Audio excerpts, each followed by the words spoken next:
Okay.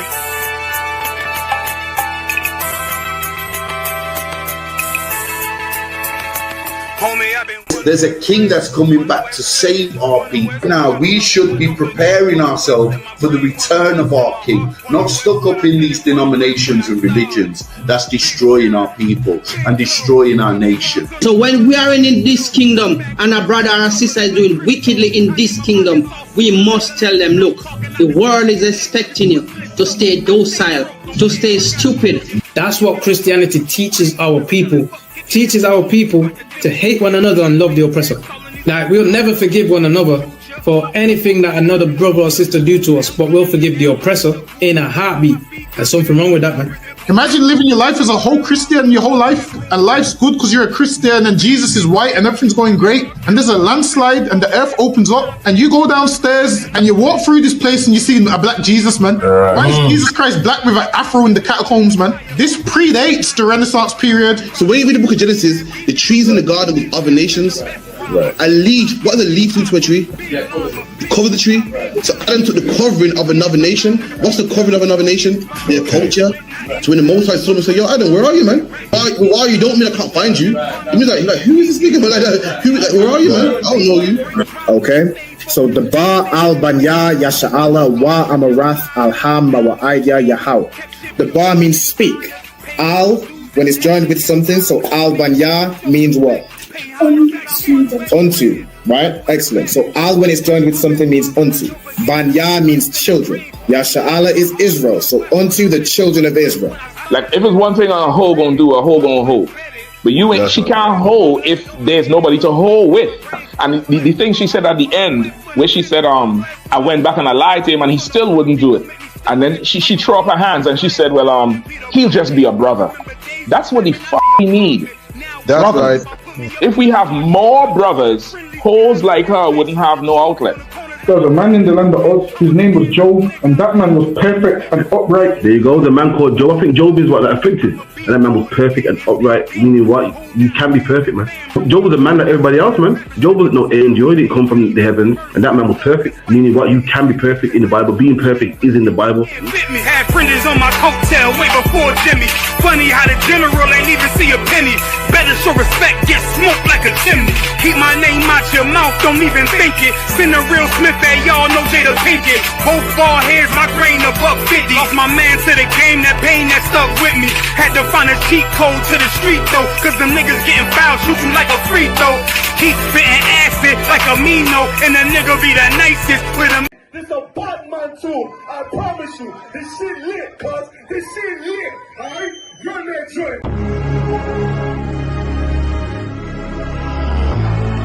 Niggas looking for the light. Me and my niggas prepared for the dog. Yeah.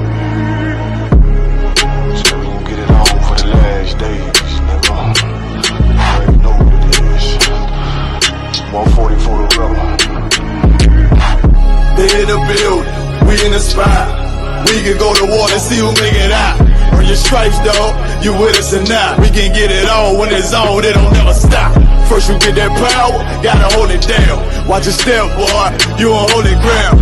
They in the building, we in the spot. We can go to war and see who make it out. It's a problem, tell them pop ball. I die for I let my colors fly, ball. For a nigga take me, they a drop dead. AR, clean them up like a mop pig.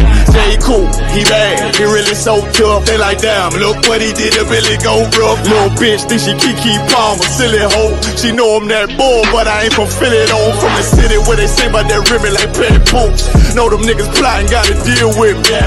Can't catch me slipping, got to steal with me.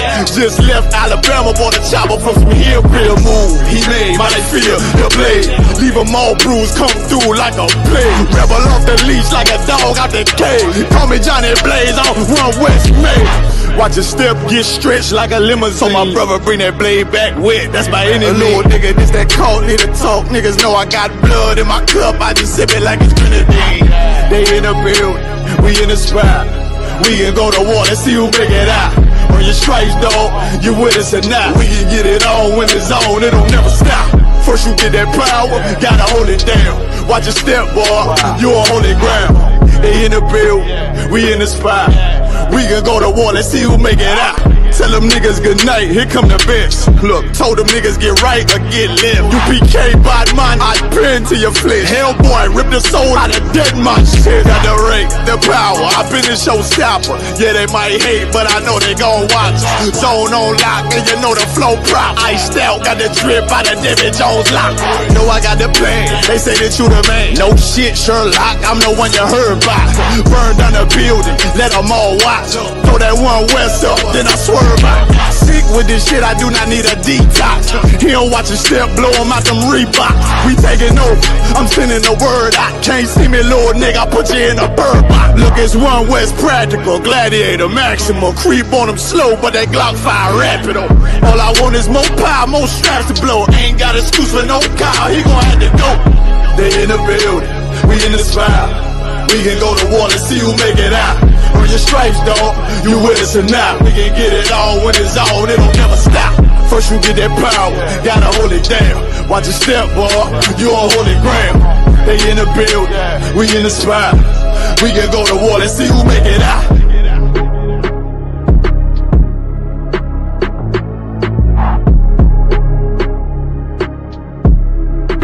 This video taken by the ISUPK is posted on the school's website and on YouTube. He says he and members of his Christian Bible school are well within their First Amendment rights.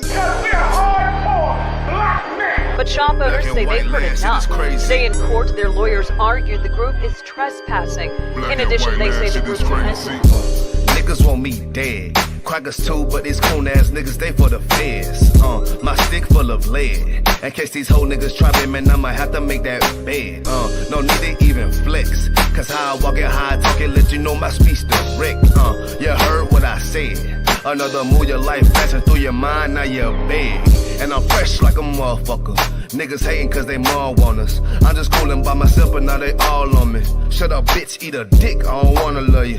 Sip that pool, wow, got your list up out your shoe now. Look what you finna do, wow, it's hot. Hop around these niggas till you flop. I'm busy getting mine, but all these niggas wanna duck. But it's cool, let me know I'm on the top. Steady in the courtroom, always fighting cops. Call the white man the devil, and that's off the top. So they try to stop my movement with a block, but I beat the case every damn time, so they watch. Waiting on the nigga to try to make me slip up. Walking up on me like homeboy, what's in your cup? Do you have any drugs? Well, let me see the slugs. Make it your bitch ass back, get mad, you ain't getting love. Your wife made you clip it damn nuts, yeah I know. Crazy what coon people will do for these hoes. But I ain't even pressed, I see why you going on. My nigga, you dead wrong, bust a netball, get it on. Black and white land, shit is crazy. Black and white land, shit is crazy. I'm freshen up, cleaner than the motherfucker. Good juice in my cup is redder than the blood sucker. Drip on leak, yeah, drip on me.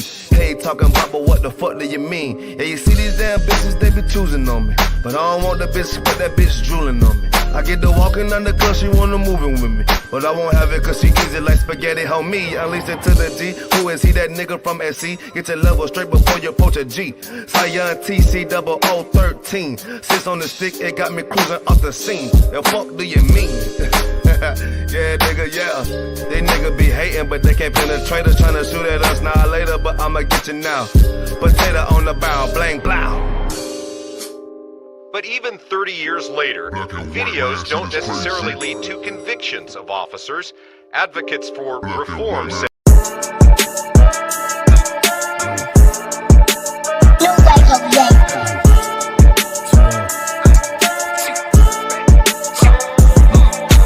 fuck that fucking job, we gon' be rich tomorrow. Fuck that fucking job, it ain't no more applying. Fuck that fucking job, boy, I'm sick and I'm tired. Fuck that fucking job, all that bitching and crying, and I'm saying fuck that fucking job, nigga. Fuck that fucking job, bitch. Fuck that fucking job, we gon' be rich tomorrow. Fuck that fucking job, it ain't no more applying. Fuck that fucking job, bitch, I done had enough. Fuck that fucking job, I'm watching everybody work. Fuck that fucking job, that little pay by the hour. Yeah, fuck that fucking job, my back hurting and I'm hungry. Yeah, fuck that fucking job, nigga, on soul. Yeah, caught between the two, get this money, go home. Yeah, all these people so, now these bitches they messy. First day I came in, I bossed up on the bosses, and they promised nigga this, promised nigga that. Want my ass to work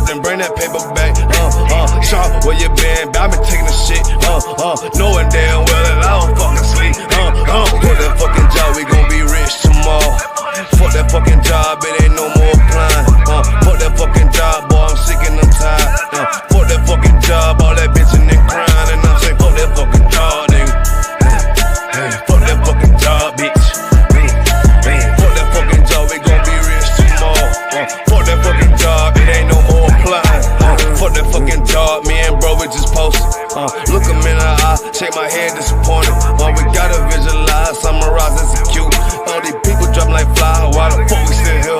Man, fuck that fucking job. When I pull up, I hate it. Yeah, fuck that fucking job. That's on all of their faces.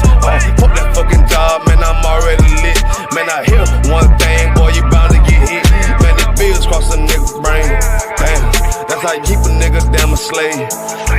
Damn, money supposed to be a tool. Damn, for a purpose, what's your purpose for?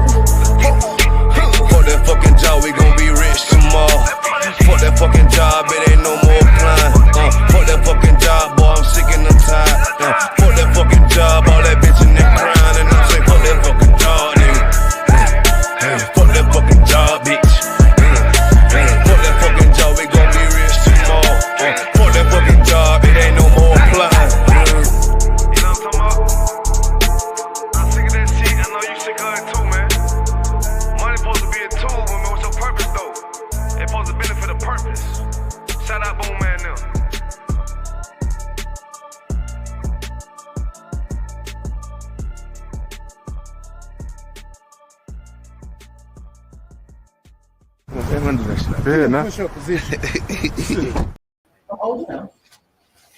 Shalom warriors. Shalom warriors. Yahweh Hashem Yahweh Shai Brakatah. Yahweh Shema Latah. With the ISUPK started at 1 West Street. Sorry, 1 West, 125th Street, Harlem, New York, under commanding General Yohana. For the truth, for the 1969 Salaki, we teach the truth that blacks, Hispanics, and Native Indians are the real Jews of this Bible, man. You feel me? So I got some powerful brothers in here. I got Officer Alban from Manchester, Officer 500 Alban. I got Trooper Radaya Allah. I got Young Money here as well from Manchester. And we're going to ask questions, take questions, answer your questions, and just do what we do, man. Do what we do every Thursday night, scripture breakdown class, 7 to 9, 394 Lodge Road, B18 5PW. We got many things. Also, we got a class in Leicester on Saturday, 5 to 7, which is at Maidstone Road, the Caribbean Center, LE20UA, LE20UA. That's this Saturday, 5 to 7. Make sure you bring your family, cousins, aunties, uncles, children, be everybody, and we'll answer your questions as well, man. So again, this class is scripture breakdown class. Any question you need, bring it to this class. Anything regarding the Bible or anything regarding anything, we'll bring it out for you. Also, we have the classes on Monday, which is what? The law class, 7 to 9 at 394 Lodge Road, where the brothers teach out the law. As blacks, Hispanics, and Native Indians, we went to slavery, we're in poverty, council estates, black and black crime, all these things. Why? Because we broke the laws of God. But guess what? Have I got some news for you, black man? In the UPK, every Monday, 7 to 9, we teach them same laws that got us in trouble because we didn't keep them. We teach them. So you ain't got to continue breaking them. You ain't got to continue being punished. You ain't got to continue being on the bottom no more, breaking laws, getting the Lord angry. We can fix that, man. We can fix that. Keep these laws. Stop eating crab, pork, shrimp, lobster. Stop having sex with women out of our nation and man with man and woman with woman. All them things there. We can keep the laws of God, man, and come out of this poverty, come out of this oppression, come out of a place where black people are not valued, man. That's what this class is about today. This class is about black people not being valued. It's about Remembrance Day, which is every November 11th, man, where black people are forgotten about, where black people are not valued. It's funny because it's called Remembrance Day, but on Remembrance Day, black people are the opposite. On Remembrance Day, black people are forgotten about. You know what I mean? But we're going to get to that, man. On Tuesday, we got classes, which is the Brotherhood class, live from Manchester, by Officer Tazapa one, where he teaches black men how to be brothers, man. We think that, oh, I don't need to be taught how to be a good brother, man. Now you do, man. Just like how you need to be taught to be a mom, just like how school teachers are taught to be school teachers, just like how you learn to tie your shoelaces and you was taught to drive, you need to be taught to be a brother as well, man. There's brothers out there that give other brothers drugs. Is that brotherhood? The brothers out there that will, give a man cigarettes. That ain't brotherhood. You got to be taught to be a brother, man. You being a brother ain't something that comes naturally. It's not instinct. Sometimes being a brother means I won't give you drugs. It means I'll watch you suffer and be in pain. I won't give you the thing that will kill you. That's a brother, man. We don't know that, but in the UPK, this is the good news. We teach brothers how to be brothers, man. Also, Wednesday, we got the history class by Officer Dongabar, 7 to 9. We go into all history. Just yesterday, was breaking down history on Guy Fawkes, man. You go to school and you go to school and you learn what the oppressor tells you. You learn what the oppressor wants you to learn. But guess what? Officer Dongabar goes to the part that the oppressor don't want you to know. You know what I mean? King James being a black man, that's the part your oppressor don't want you to know. You feel me? After Dongabar, the powerful class in history, while you're thinking that the Catholics are so nice and loving and wonderful people, and they rub their rosemary beads and such loving people. Guess what? Catholics wanted to kill King James, man. Why they wanted to block? In fact, Catholics wanted to blow up King James and everybody around him, and the people around him, a lot of them was Catholic as well. And this is the history you don't teach you in the Catholic Church. As far as you're concerned, the Catholic is the most loving and wonderful religion, and they teach peace and no one dying. But the UPK, we got that history that no one teaches, man. We got the history that everyone's trying to hide from you, black man. You need to come to these classes, man. You need to watch, you need to rewind it, go on class. Yesterday, he was teaching, man, that they went to the Pope. They went to the Pope and the High Priest, man, for his permission on the gunpowder plot. And he said, "You go ahead, man." He wanted people blown up. He wanted arms and limbs and legs to fly off, man. The Pope wanted that. And then you got today's class, which is Thursday, scripture breakdown class. Anything you want to know in the scriptures, anything you don't understand that you don't get, bring it to this class and we'll break it down, man. We'll break it down for you. And if you can't, we'll get the answers, man. We got generals, captains over us. The school has a ranking system, man. There's men, the man over you. There's a man with more knowledge than you, a man with more experience than you. Or it don't matter who you are, there's always a brother above you, man. The school is built on twos, one brother and another brother, man. And that brother over you has more knowledge than you, more experience than you, more wise than you. This man is better than you. And if I can't answer it, I'll go to a man better than me to break it down, man. And that's just the truth, man.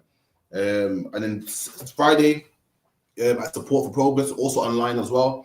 We got Alban's class, which is a Lasher one called Dash. You know, contact the school on 079-607-46784 or also ISUPK@gmail.com. And you can also participate in that class, man. It's a fun class. The brother was saying the alphabet, numbers. You can participate, past tense, future tense, all free of charge, man. Come on the line, you know, come in all black. You can be a female, a brother. But the only thing you got to be is black, man. You can be in America, Trinidad, Jamaica. It don't matter where you are, man. You can participate in that class. Just behave yourself, else you will be cut off, man. You'll be cut off on blocks. Behave yourself. You can participate. You can learn Hebrew, man. Learn the past tense, future tense. The brother got patience, a wonderful teacher. You will learn, man. And you know, just like this class is free of charge. You come free, you learn. Same with Lashwan Kodash, man. You know what I mean? You can learn. Get yourself a pen and paper, probably a marker pen, a fat, nice black marker pen, so we can see it visible on the camera, and you can learn, man. You know what I mean? With that, Lashwan Kodash, so lucky on the ends as well. 9 to 11, powerful podcast to bring out anything relevant in the UK or all over the globe as well. 9 to 11. Make sure you watch that all ISUPK social media, Facebook, Periscope, Instagram. And then Saturday, we've got the Sabbath service. And also this Saturday, we've got we've got a class in Leicester, 5 till 7 at Maidstone Road. And with that, any questions? Come on, if I could. Come on. Could I get a general breakdown on Proverbs chapter 5 and verse 15 to around 17? Okay. Also, somebody... Barack, I got a question online as well. Someone's marked that as well, so we get back to it. Proverbs 5 and what? Proverbs chapter 5 and verse 15 to 17. Oh, I'm in the Psalms. Give me 1 second.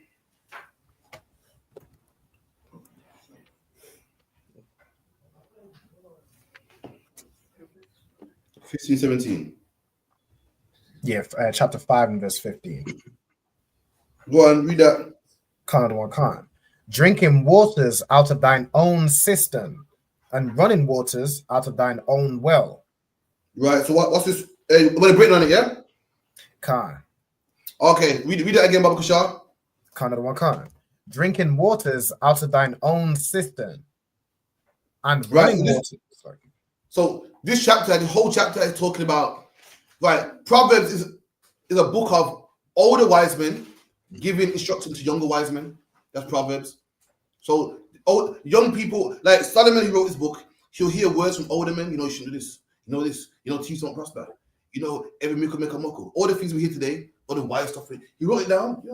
He wrote this thing down. This chapter talking about it's wise sayings how a black man should stay with a black woman.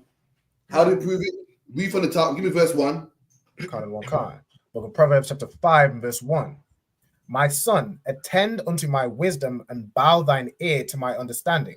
There you go. This whole chapter talking about a man of knowledge teaching younger men. He wrote it in a book so younger men, so other younger men can get it. Right? Things that we learn today. Your father, from you're born, your father teach you. Make sure you keep watching. Make sure you keep money in your pocket. Make sure make sure this. Make sure you got money in case blah blah blah blah. Things that older men teach younger men. And Solomon wrote it down in the book and taught us today, so that we can be men of the Lord. He's saying, my son, attend to my wisdom. This book is a book about wisdom given to younger men under you. Come on. That thou mayest regard discretion and that thy lips may keep knowledge. Then you go and said, my son, me, I'm talking to younger men. This is how you be wise. This is how you be able to speak and have discretion and be wise. Now the next line is going to let you know what Solomon, in this chapter, is going to let you know what wisdom Solomon wants you to have in particular. Come on. For the lips of a strange woman drop as an honeycomb. There you go. And he's talking about strange women. In this chapter, the whole proverb is talking about wisdom, but this chapter in particular is talking about a strange woman. If you're a black man, a white woman is strange to you. If you're a black man, an East Indian woman is strange to you. You're a black man, a Chinese woman is strange to you. And in this chapter, he's letting you know, black man, to stay away from all other races. Stay with your own, man. He's saying their words are smooth, man. It's smooth. It sounds nice. What the black man always say, man. Well, you know, when I was in the ghetto, you know, not all, but black women treat me bad, you know. And it was the white woman that stuck with me, man. I had no job, man. My people didn't want to know me. That's because why? Read that part again. Kind. For the lips of a strange woman drop as an honeycomb. There you go. Because the lips of a strange woman sounds nice, man. Oh, you're so handsome. You're so this. And a black man hears that gets gassed you. You know, see, no one else would like me, you know. I was down. I went to a Richard Blackwell show with one of my ribs the other day, and Richard Blackwell looked to the crowd. He said, it goes, black people sort of house, man. You know what he said? Black people, you know, the most loving people. So when I was broke, black people was mocking me, and white people was there for me, man. I looked out my window, black man, like, you broke. And only the white people, like, Richard, we love you, mate, we love you, man. You know what I mean? Black people, for some reason, we think that the white people are there for us, man. The sweet, give us nice words. And this is what King Solomon is talking about here. Saying the lips of a strange woman is nice, sounds good. Oh, he's so dark and handsome. You like chocolate and you this and you that. And black men hear that and get gassed. And that's why King Solomon's warning us about that, man. Saying don't go with them, even though their words are sweet. Honeycomb is something sweet. So even though the words are sweet and it sounds nice, it sounds good to your ear, and it boosts your ego, makes you feel good. I know. And the words of a black woman now is opposite to like, yeah, you ain't shit, you're worthless. I know. But listen, black man, this is what I came to terms with years ago. Jim Muhammad told me this. Certain things in life just can't do, man. You can moan about it, cry about it, and you know the white woman might look better to you, and you might like blonde hair, but guess what? You just can't have sex with them. It's so it is. I can lie to you and tell you about this. What about this? But try this, try that. But overall, you just can't do it, man. You have to stomach that, to swallow that down. You just can't do it, man. They might speak sweet, they might speak nice, they might boost your ego and so forth. You just can't do it. You can't sex with them. Sorry. What can I say? You know what I'm saying? You just can't do it, man. Go on. So skip to the part where you was with Alban, if you could. Can't. Verse 15. Drink waters out of thine own cistern. There you go. So King Solomon, go with your own woman, man. You give me an analogy. Imagine you got a cistern like a cup. What's a cistern again? It's like a cup. Like a vase or something, like where you collect water. Yeah, man. Say drink at your own cistern. I mean, don't go to the white man looking for a woman. Don't go to the Chinese looking for a woman. Don't go to the Arabs looking for a woman, man. Drink water from your own cistern, man. If you want things, it's right here in your nation, man. Right here. You want a woman? Get a woman from your own nation. You want a job, man, to get a job from your own nation. This is how we lived at one point. We were self-sufficient, man. Come on. And running waters out of thine own well. And running waters out of your own well. So drink out of your own cistern. Have waters in your own well. Meaning what? Get yourself your own woman, man. Have children with your own woman. Have a life with your own woman. Have a family and love with your own woman. And what's your own woman? A black, Hispanic, or Native American Indian woman. That is your own woman, man. And they come in many different flavors, many different sizes and shapes and accents, right, man, and all types of things to like you. And it's wonderful, man. But it's your own. Come on. And let thy fountains be dispersed abroad, and rivers of waters in the streets. There you go. Multiply that woman. Find a woman of your own nation, and with her, let your fountain disperse, man. Have children with her. Build with her. Start off with one. Start off with one woman. Get another one. Disperse. Grow. Multiply. Your family starts off small, then it grows. You and your wife start off with a little small business, then you grow, have a bigger business. Say to expand, but with this woman, though, man. That's what you got to do, man. Let them be only thine own, and not strangers. There you go, man. Let them be only thine own and not strangers with thee, man. You're a black man with a white woman expanding. You're expanding the strangers with you. That's right. Strangers to you, man.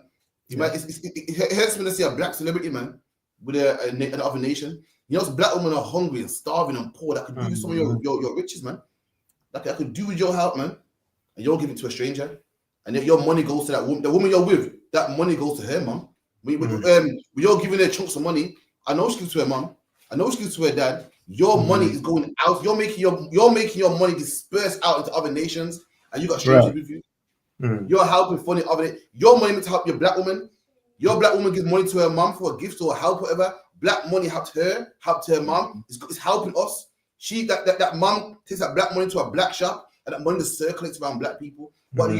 You take your black hard-earned money and give it to an oppressor. Give it to the heathens. Yeah. Give it to their people, and the money just disperses out, man. You got strangers with you, man. Come on. Even if you ain't got money, you're black on the strong back, man. You're giving that strong back to an oppressor, man. You're taking out the bins for an oppressor, man. You mean tell me black women want bins taken out too? Black women want a strong man that can take out bin, knock it up, and take it outside too. You're easing the back of an oppressor, a Chinese, an Arab. You're helping someone else, man. You're making your fountain disperse out in the streets grow and making a nice big family, but not with your own, with somebody else. Come on. Can't. Let thy fountain be blessed and rejoice with the wife of thy youth. There you go, man. Don't call me racist. God said when you drink out your own system, your fountain is blessed, man. Don't anger at me. Don't tell me I'm your hate. You're like interracial and you're this and you're that. And, you're black man can't be white woman. Why? Listen, God said, man. God said when you stay with your own woman, you're blessed, man. That's right. Your fountain is blessed. God said right here, don't mad at me. It's in the Bible right here, man. God said, let your fountain be blessed. And how is your fountain blessed? By drinking out your own system, by not having strangers with you. Don't be mad at me. So I'm to what? I got my black wives. I'm good, man. I don't walk around with a chip on my shoulder angry.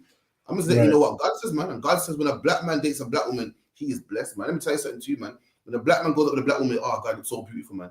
I won't say no names, man, but I saw a black man with this black woman the other day, man. Damn near cried, man. It's amazing, man. I see two black couples doing what black people do, man. I see a black woman braiding a black man's hair. Oh, it's amazing, man. I don't know what a black man's doing with anyone else outside of his nation, man. And the wickedest thing is this: when we do, imagine this is our point. We think we got some prize, man. We made it in life, right? Yeah, man, I got one of these, man. Listen, man. The Bible says otherwise. That's what I'm saying. Is that cover your point, Alban? Is there more? Kind of one can't, sir. If I could this scripture also be used to kind of go battle against like the idea of integration, where we wanted to we wanted to go into the oppressor's bathrooms, or we want to go into their restaurants rather than having our own? Or would you say it's primarily talking about being with your own women? I know it will play in as well, but being with your own women and having children with people of your own nation. Well, the scriptures are manifold, and I can see how this could work. I can see how it would work, but the general breakdown you asked for is referring to man and woman. That's because the heading of it is what? The lips of a strange woman, but it can work.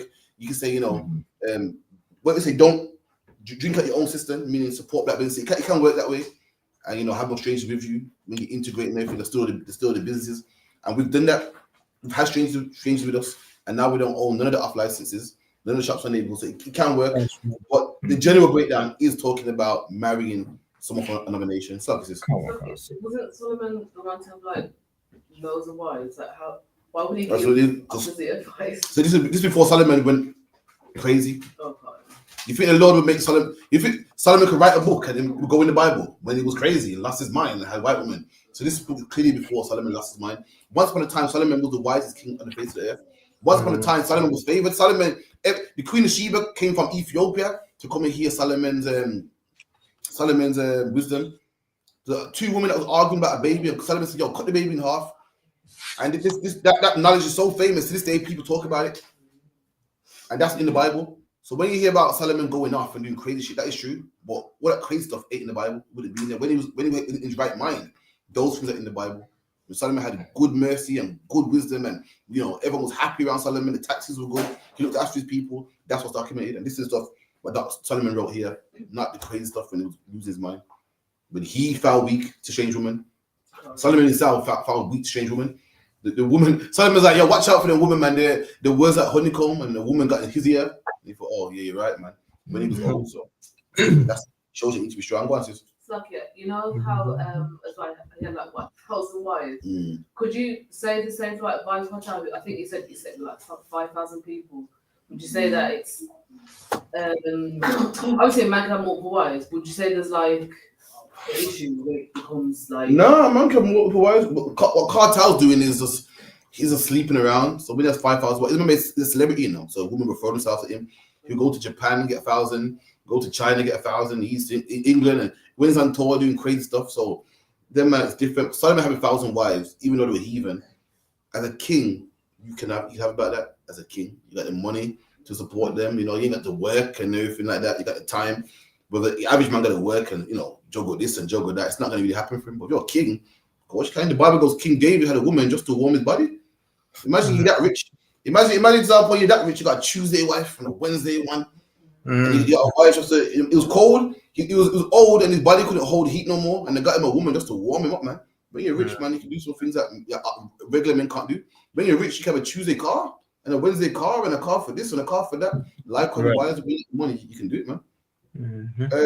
Anything else with Awan? On that. Well, I do have a kind of follow-up question. Just because there's another scripture that mentions about cisterns and the fountains, but it's kind of in different context. I want to know if this scripture in Proverbs 5 links in any way with Jeremiah 2 and 13. Jeremiah 2, the broken cisterns. Yeah. No, it's not. Give me Jeremiah. Give me Slack, Jeremiah 2 and what? Okay, Jeremiah chapter 2 and verse 13. For my people have committed two evils. They have forsaken me, the fountain of living waters, and hewed them out cisterns, broken cisterns that can hold no water. No. The word cisterns there, but it's a whole different analogy. It's talking about people that don't believe in God. We've forsaken God, and now we believe in Christianity. Imagine the Lord said, "What Lord is living water? I mean, you drink me, you will live, man. There'll be water inside you. You won't thirst again. You'll be quenched." But we got broken cisterns. Meaning, what's broken cisterns? Christianity. Imagine you got a cup and this cup here, and there's holes in this cup. I'm trying to pour it and keep it full, and it keeps pouring out. That's what we're in. We're in Christianity and all these other religions. Look, you forgot about me, but you picture yourself broken cisterns. You got something that can't even hold water, something that can't even benefit you. We dump the Lord for Christianity, and Christianity teaches us, well, black man can check a white woman. God knows everybody.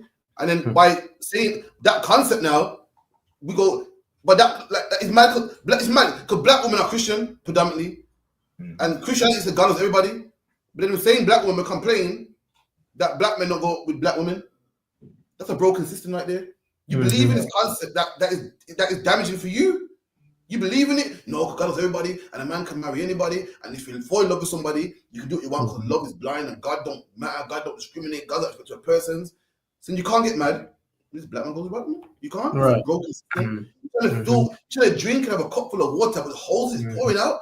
And life ain't working for you. That's Christianity. You're a man talking about, well, you know, you got to forgive, man. You got to forgive. But then you complain when the police kill a black man in the streets.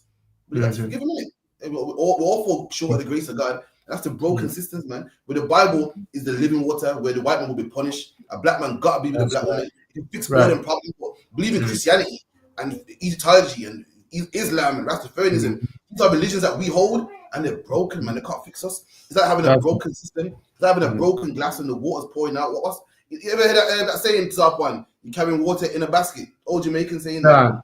You're going backwards, man. You're going backwards. It's not working. You're trying to carry water in a basket. It's not working. And the Bible, another term the Bible uses is backsliding Israel. I mean, you're trying to move forward, but you're moving backwards.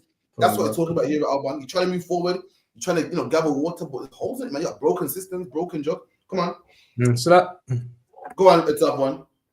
So like verse 11 in 2 and 11 kind of explains it as well.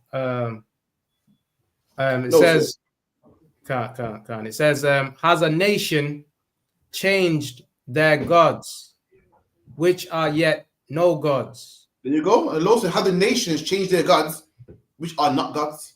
So it's mad. The nations are loyal to their God, and meanwhile, their God's nothing. Right. I don't need. Yeah, please. Imagine that. The nations are loyal to their God, man. I'm sticking with it. I'm celebrating Diwali, man. And the God don't exist. You know what's mad? I can listen to this, man. Yes, the other day was Diwali, and so I said, "Crap, go look up Diwali, man. So what it's about, man." I couldn't believe what I was reading. I wanted to know what is it. I go, what is the this? I'm hearing fireworks banging and popping. So I thought, yo, you know what's mad? I learned about Diwali in school, but I can't remember. Let me go on YouTube and find out what's the meaning of Diwali. Listen, man. If I didn't know the nation, if I didn't know the scripture right here, it goes, "Their gods are no gods." I know now, man. I couldn't believe it, man. Right. Well, allegedly Diwali comes from a man here called Rama, and his wife is called Sita. And Sita was kidnapped by some 10-headed demon that morphed. The demon morphed into a golden deer. So Rama ran after the deer like, wow, look at this deer. And then he morphed back into the 10-headed demon and kidnapped his wife. And then Rama had to go rescue his wife Sita. And he was shooting this demon with bow and arrows, but it wasn't working. And then he realized that the weakness for this demon, the 10-headed demon, was in his navel. Then he shot his navel and it killed him. And then to celebrate the rescue of Sita every year, they decorated the forest, man. I said, bro, these nations have their gods are no gods, man. Right. I must believe this. When last you Rama is blue. Rama is blue, man. His complexion is blue. You got man like Valkata bleaching and everyone talking about light skin versus dark skin. This nigga is blue, man. He ain't light skin or dark skin is blue. And I said, damn. This is why we're banging what's it called? Fireworks for. Making bare noise. As the Bible says, man. And guess what? It's 2024 and Hinduism is the oldest religion in the world, man. The oldest religion in the world, and they are still celebrating Diwali. The nations haven't abandoned their gods, and their gods are no gods, man. No gods. That's right.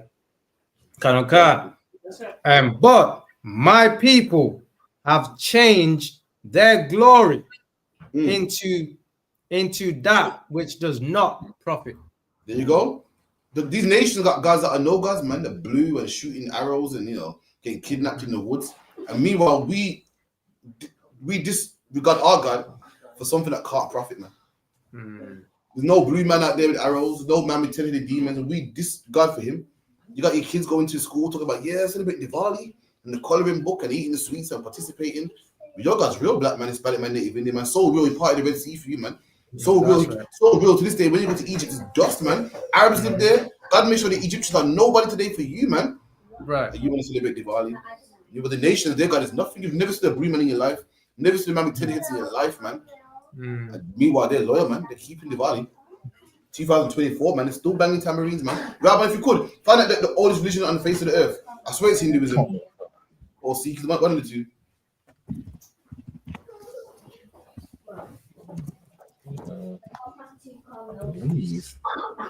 Hinduism, sir. You got oldest religion in the world, if you could. Yeah, come on. So, oldest religion in the world, it says Hinduism. Come on, man. See there? Oldest religion in the world is Hinduism. Diwali is what? A Hindu celebration. And 2024, they're still celebrating that, man. The Bible goes, the heathen have not disobeyed their gods, which are no gods. But we want to be Hindu. We want to drop the man. We want to drop the God that saves us time and time again for this. With their blue and elephant-headed and 6 armed. What a nonsense there, man. We drop the Lord for that don't profit. It's like this is. That's not Hinduism, Sikhism, all the same. No, so Sikhism, Hinduism are both followed by Indians, but they're two different practices. So Hinduism, they're the ones that believe in like elephant gods and God with a red this and a red that, whatever. See the red tongue hanging out their mouth and the 6 arms. Sikhism believe in a man called Guru Nanak, which is a man that actually exists. Historians can find him. There's a guru that believes in spiritualism and stuff. So one believe in more demonic gods and heads and elephants. The other one believes in a man. They believe this man was wise. That's like Buddha. Buddha was an actual man. It's like Muhammad was an actual man. You can find in history. That's the difference. One's more mythological. They're all mythological. Come on, Muhammad riding on the heaven on a horse, a winged horse. That's very mythological, but yeah, that's the difference between them. Two types of sects of Indians. Anything else? That was Deuteronomy 20:23 and 8. I think Barak God, I've got it here. So Deuteronomy 23 and verse 8. The children that are begotten of them shall enter into the congregation of the Lord. Shall enter into the congregation of the Lord in their 3rd generation. There you go. So the Lord saying that what if a man was to have sex with an Egyptian woman or Edomite woman, the children begotten of them, meaning the children of that Edomite woman, could come in the congregation. How many generations? 3rd generation. So 3 generations. Why the Lord didn't want everyone? The Lord ain't down with mixing and matching and this Israelite boy, but it's looking like it's an Israelite, but it's looking Chinese. The Lord wanted time to make that flush out, man. Flush out, then he could come back. That's the reason why. The Lord didn't want confusion. He didn't want a man in our camp who looks Chinese or looks like an Arab. Everyone confused. What the black man to look like a black man, Hispanic man to look Hispanic, and so forth. So there was men back then in Egypt that didn't know better, and they had children of Ethiopian women or Egyptian whatever, and those that no, those were the Israelites, but they can't come around until the 3rd generation. All that's flushed out. What is this? It's like well, that in the kingdom, you know how like now anyone can, if you're Israel, you can come in, even if you look white or whatever. In the kingdom, what would that be like? Like, you know. Yeah, in the kingdom, we won't be doing this. In the kingdom, you wouldn't have like there's 715 laws, as I say, 613 laws, but not all laws apply to you. And if you keep one law, then you don't have to follow the rest. For instance, I'm not a sexual deviant, so all the laws to sexual deviants and homosexuals don't apply to me. So the law of killing man and don't apply to me. So if a man has sex with a heathen woman, then this law here about the children begot of them, you have to worry about that. So if a man follows the law of having a black woman, all this stuff about the children born from them and this and that and 3rd and 4th generation wouldn't have to happen. So in the kingdom, we're going to be having black women anyway. Any man that don't have a black woman is going to be a problem, man. There's going to be an issue, man. So I'm telling you straight. Someone get me that in numbers, man. With Phineas, type in Phineas. Yeah.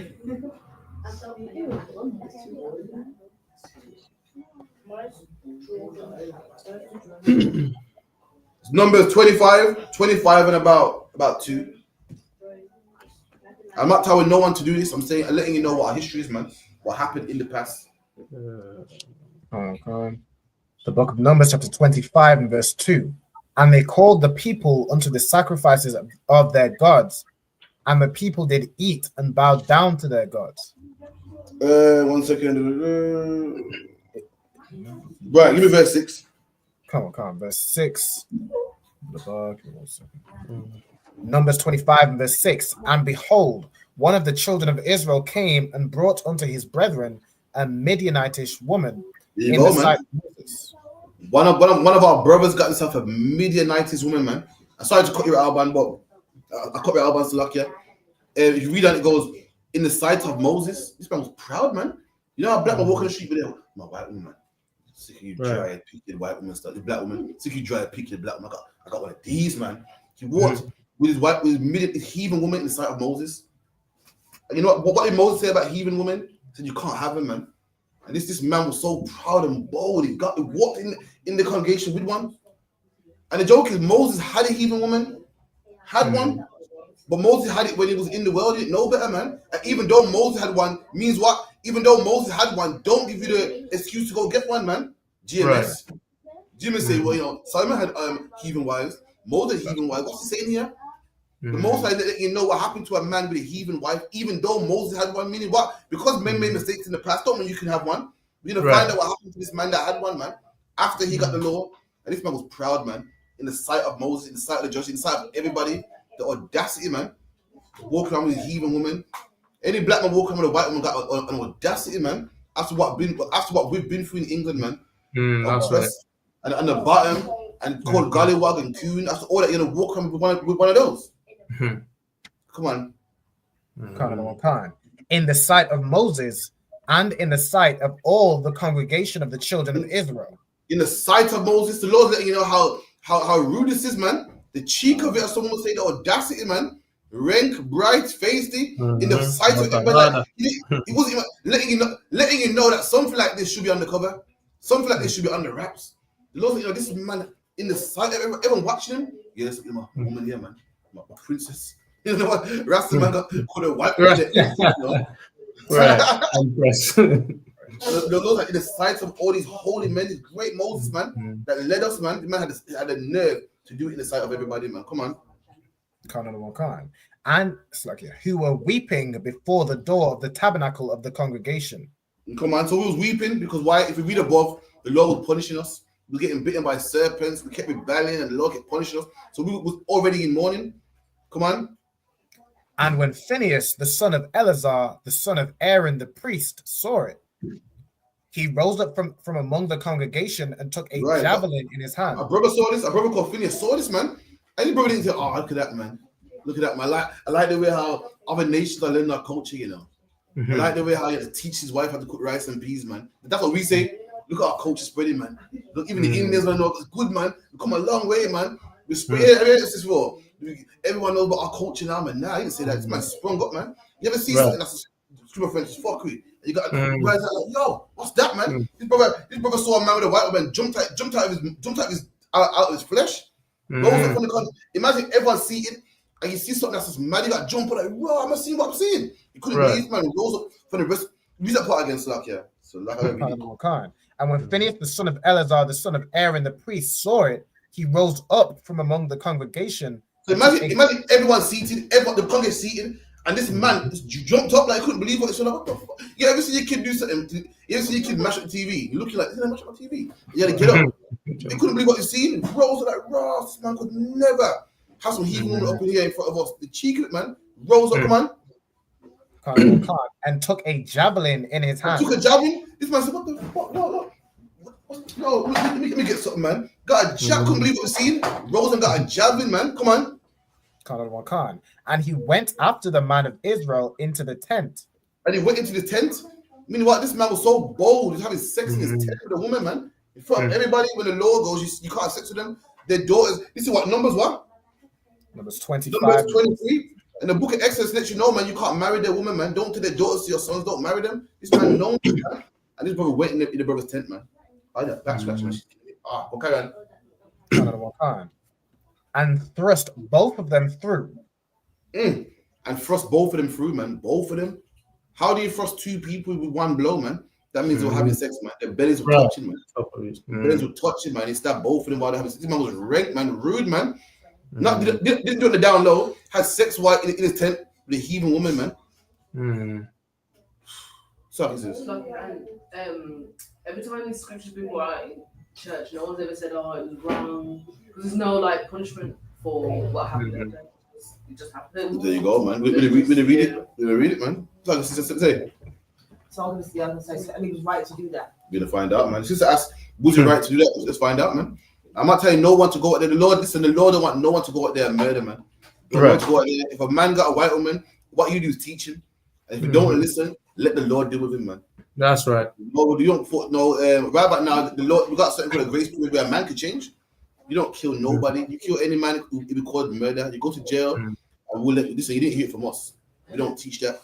You know what I mean? We're not paying for no lawyer fees and nothing. You're on your own, man. You don't teach us to do that. You get me? Let the Lord deal with him, man. The man wants to oppress a woman, and he don't want to listen. Listen, the Lord will make sure he catches certain man. The Lord will make sure he gets hit by a car, whatever the case may be. But you don't punish nobody, man. Keep it in. And thrust both of them through, the man of Israel and the woman through her belly. Through their bellies, man. How do you thrust two men through their bellies? Because their bellies were rubbing, man. Go on. So the plague was stayed from the children of Israel. There you go. Yeah, there. What Phineas did stop the Lord from plaguing us. The Lord saw that. Right. Oh, I guess there's some good ones out there, man. I guess they ain't all bad, man. All right, cool, man. I'm not punishing no more, man. He made the Lord back up and saying, "Oh, cool. Because listen, I'm about to kill them all, man." What he did stay the plague, stop the plague, stop the punishment the Lord was going to put on us, man. Made the Lord say, "Okay, I got some brothers that are down." So lucky for a second, I thought to wipe them all out, man. I thought Moses was going to do nothing about this, man. I got some good brothers, got some down brothers. Woo. Come on. And those that died in the plague were 20 and 4,000. Come on. So the Lord killed 20 and 4,000 brothers, man. And that day, the Lord saw that Phineas was real, and he stopped it. He stayed the plague. So, all right, cool, man. There are some good brothers amongst us, man. Some good fruit amongst us, man. I like that, man. For a second, I thought that, the brothers weren't listening. I thought they plague more and more and more. But boy, Phineas, man, you really showed me that you're down, you're real, and that you're loyal, man. Come on. And the Lord spake unto Moses, saying, Phineas, the son of Eleazar, the son of Aaron the priest, hath turned my wrath away from the children of Israel. Sister. You said, is the Lord cool with this? Read that part again. Phineas, the son of Eleazar, the son of Aaron the priest, hath turned my wrath from the children of Israel. There you go. The Lord had wrath pointed at the children of Israel, pointed at us. He had tornadoes and scorpions and plagues and Ebola and all types of stuff ready for us. But what Phineas done, turned it away. The Lord said, okay, you got that sodomite out of here, man. Yeah, man. He in our camp, teaching Mormons to go check white women. You got him out of here, man. Right. That, I'm not going to punish you no more, man. Go on, sis. Does that suggest that more people, were doing it as well? Like, because if he was going to plague the whole, why not just plague? That's how it works. This school is based on brotherhood. What you do affects everybody. Don't think, well, I'm having sex with a white woman, that's just me. It affects everybody, man. And you think about that next time you get a cigarette craving, man. You think about that next time, you're roasting and you want to have sex with some whore, man. What you do affects us all, man. What you do something wrong, everyone will say them ISUPK brothers are no good. This brother was doing this. This brother was acting out of pocket, man. And likewise, that's how the Lord deals with us. If one man sins, we all get punished, man. If you don't believe me, read about what happened in Joshua. One man took a garment and about 100 men died in war. That's how it is, man. Anyone there? Was that it? Come on, there's a little bit more. Hath turned my wrath away from the children of Israel while he was zealous for my sake among them. This brother was zealous. This brother was zealous, man. There's some brothers out there that are not, just following the crowd and so forth. There's a brother out there that really believes, man. And he won't put up with this, he won't have it, man. He's just nastiness. He's like, nah, man, listen, we'll talk better than that, man. We'll stamp it out, man. You might have a brother in your camp or something that will put up some nonsense. You got a brother that will say, nah, man, we'll talk better than this, man. What are you doing? That's what we need.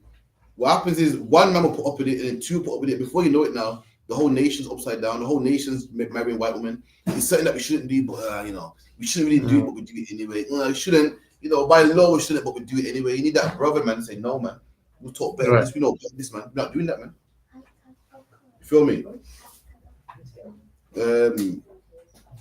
Was that it? Come on, sir. 1 second. Any more questions? Let me know, right, in class. 1 second. The phone call. It's like I missed just the end of that verse. It says that I consumed not the children of Israel in my jealousy.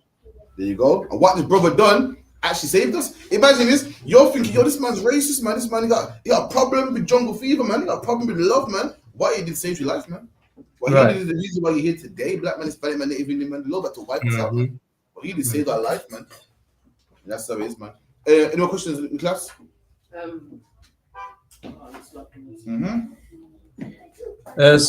Salakia though. Salakia. Give me 1 second. Your question? I did do a bracket. I done a bracket question already. Go on. 1 second, up one. Yeah, that's right. Salakia, 1 second. We'll wait to Zapa. Zapa, you go first. If anything, this is fine. Question. So it's the same question that Bracket Allah asked before, but we read it and then we went somewhere else. So I'm not sure if we clarified it. Yeah, go back to where you were. So the point, the question Bracket Allah asked, the Lord saying the children born of them, meaning what? Meaning not Edomite man. Meaning Edomites can't come about us. It means the children born of an Israelite woman. Meaning if a man wants to have sex with one, you're not supposed to do it. But if a man wants to have sex with one, this is what will happen to the children. The children can't come in the congregation to the second and third generation. You feel me? So one grandparent, two grandparent, and then they can come around. The Israelites, they can be in the city, they can be around us, but they can't come in amongst us. Why? Because they're coming amongst us, and before you know it, everyone's Chinese. Before you know it, everyone looks Arab. The Lord has to wait a couple generations, and then they can come back. Go on. Slakia. So you mean from the father's seed, not the mother, innit? Absolutely. Read it again. Deuteronomy 23:8. The children that are begotten of them shall enter into the Sorry, carry on. It's a lag. Just read it. Shall enter into the congregation of the Lord in their third generation. Right. So we know it's talking about Israelite children. Why? Because no nation can come in the congregation of the Lord. It's talking about children begotten of them, meaning if a man had sex with one of their women. Why? Because this was allowed in Egypt.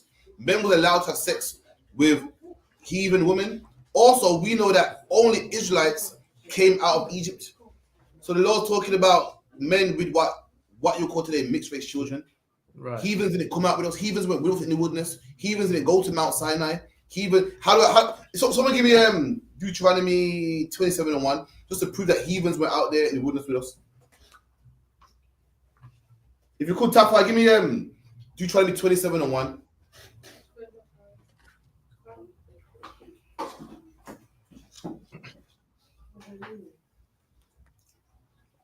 Yo, man, strong man.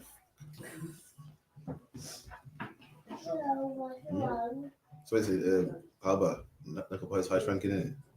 Nakapai's high ranking. Maybe. She got feed first. She got feed first, yeah, okay. You got it?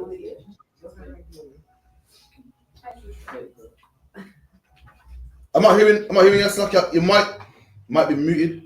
Shalom, how about you, Masha Bakhtar? Shalom, how about you? Is it going anything good? Yeah, to walk, sir. How's everything down there in London? Yeah, it's not too bad, not too bad, sir. For asking. For the cold yet, now? For the cold, winter got ready? No, it's not really too cold yet at the moment. Still a little bit warmish. Okay, you hold on to your socks, man. It's coming, it's coming. You say one I'm shivering soon, man. Can't, sir. Yeah, man. No sweat. Shalom, Let me know you there, young man, yeah?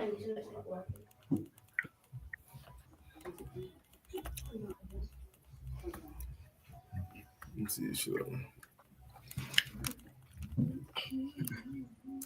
I think he might have broke. No, it's not broke. How about you have the verse? Mike. We'll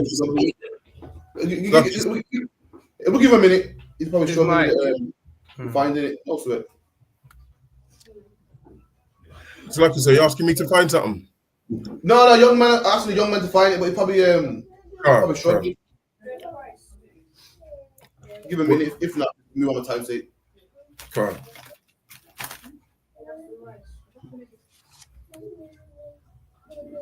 First 5 books, yeah.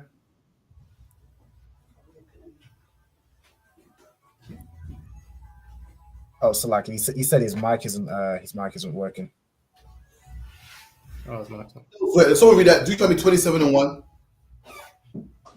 Book of Deuteronomy, chapter 7, verse 1. 27:1. 27, verse 1. And Moses, with the elders of Israel, commanded the people, saying, keep all the commandments which I've commanded you this day. There you go. Moses, with the elders of Israel, commanded the people, man. Moses weren't there with no Hamites. Moses weren't there with no Edomites. Moses weren't there with no Chinese and Arabs and Japanese and North Koreans. Moses and the elders of Israel was there, man. No one else was there. Right. So when the Bible said the children born of them, we're all Israelites here. No, I can't have a child. An East Indian man can't have a child with one of us. He's not around us. He's talking about a man that had a child from an East Indian woman or a Japanese woman before these laws were established, man. What to do with them? Imagine if I got all black people right now and went into the wilderness. There's going to be questions. Man are going to say, well, what about my son? He's quote unquote half this. What about her? What about him? And Moses is ironing out all them issues, man. What to do with these people? You got men that come out there that, was eunuchs. Moses say what to do. There's people out there that, divorced their wife in the past. Moses saying what to do. And the people out there that had interracial marriages before they, came in the wilderness. And Moses saying what to do. That this child is an Israelite and he can come in, but not right now. Later on, his grandson can come in, but he can't. And that's what you're reading in Numbers. Brock, that answers your question. Give me a con or one of a con. Yeah, back to your question, sis. It was just, what's the difference between the people's wedding in the Bible compared to now? And I said, there's a lot of reference to the bride and bridegroom and virgins. What does that look like? Like, how UK don't do official weddings? We do weddings. We actually do weddings, man. This said, so what's the difference between a wedding back in the today with the bouquet and the aisle and wedding back in biblical times? Because UPK don't do official weddings. Yes, we do. We do, man. A lot of men, in the truth, want to keep it, quiet and find their woman. But we absolutely do weddings in the UPK, man. Absolutely, man. We got I don't want to put on the spot, but we got a young man that had a UPK wedding, man. Got blessed and everything. We do it. Jesus Christ's first miracles where at a wedding. Tell him what. Someone get me that, man. When Christ went to a wedding.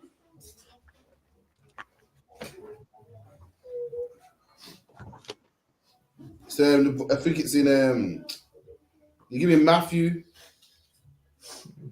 Give me Matthew. Don't give me Matthew 21:1.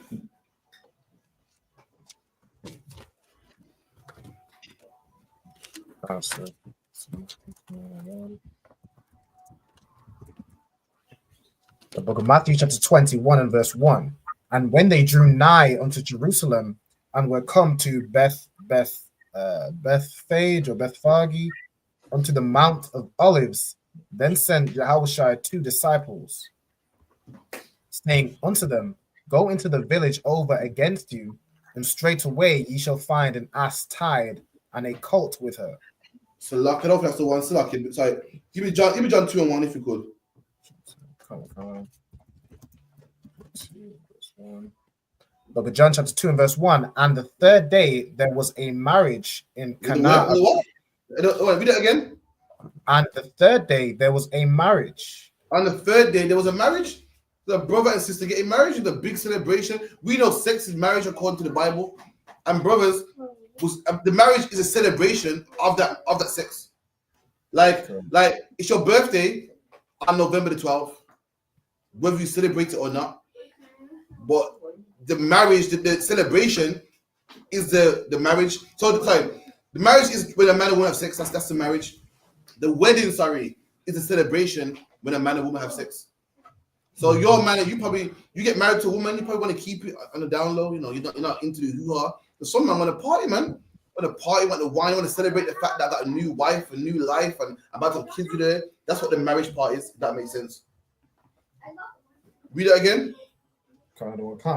And the third day there was a marriage in Cana of Galilee. There you go. So we did have marriages. We did have celebrations, and everyone, have a good time and a wonderful time and drink, and everyone, yeah, man, his brother's married now and bless the brother. And Christ went to the marriage, and Jesus Christ went, meaning what? Christ is down with marriages. He's cool with he's cool with weddings, he's cool with a man finding a woman that he loves much, so forth. Keep it in. And the mother of Jesus was there. And Mary was there also. Mary was in attendance. She got an invitation. She went there and so forth. Come on. And both Jesus was called and his disciples to the marriage. And Christ and the disciples went also, they wasn't called to the marriage too. So ain't nothing wrong with getting married, ain't nothing wrong with having a party, but just know that the real marriage is sex, man. A lot of people are caught up in the marriage and the this and the that and the party and the drums and everything, and they ain't really ready to settle down with this man. Especially women, when it comes to the wedding part, women love the wedding part. They want all the attention on them. They want to show all the other women, look at me, my white dress. Haha, bitch, you look good. the ring. But they ain't ready to get up at night and serve that man. Right. Cook that man food and iron kids' school clothes and do the things that it takes to serve a man. So just know that the wedding part's good, celebration is good, and the cake is good, and all that part's good. But the real marriage is having sex with that man. You open your legs to that man humbles you. That is your man from now on, man. You need to serve that man. Go on, we done. And when they wanted wine, the mother of Jesus saith unto him, They have no wine. So this is that famous, the famous scripture where Christ turned water into wine, one of his first miracles. If you could as well, album, you could. Anybody that got a Bible dictionary, get the word wedding in the Bible dictionary. In the meantime, success. It's not about that though. So hold on to your point, yeah. Get wedding in the Bible dictionary. So wedding is also in there as well.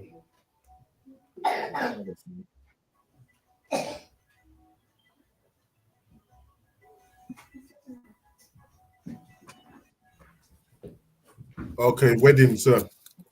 Most High Christ. Read that Bible Kushar. Marriage customs in the Bible center around the two events of betrothal and wedding. Come on. The wedding itself did not include a religious ceremony. There you go. So when we got married, our wedding itself didn't involve a religious ceremony. Meaning, today where they have a religious ceremony where the priest will put a ring on your finger, you walk down the aisle, read prayers, everything. Our wedding went like that. The marriage with a man having sex with a woman, the wedding part was a celebration. It was fun, and everyone partied and drink. It wasn't like today where they have a religious ceremony where they read out the Bible, then they read out the book of laws from England where they go, do you take this holy woman to be a matrimony, blah blah blah. It was religious. A man of sex with a woman, and the wedding part was the drink, the music, the partying. Come on. Although it is probable that the betrothal was ratified by an oath. And there you go, man. Marriage was a wedding. A man took an oath, like, you know, you took an oath to be in the truth and not leave, and you'll be strong and serve Christ. When you open your leg, you take an oath. That was a wedding. You say, I'm gonna serve this man forever, not get sick of him and does my head in. I'm gonna find somebody else, man. I don't get flowers no more. I'm gonna find somebody else, man. I'm gonna do this and all. I guess just, you know, it's an oath. You argue and everything, but you always come back, man. You argue, complain, fight, and you get back together again, man. Why? Because you're bound by an oath. What's the oath? Right. I would never leave this man, and I would never leave that woman. That's the oath. The oath ain't that, you know, we'll never argue for shit. Two people. Imagine you're a man, she's a woman, you're loud, she's quiet. You know what I mean? You're gonna clash sometimes, it happens. It ain't no sweat, man. But the real oath, to break an oath would be to leave.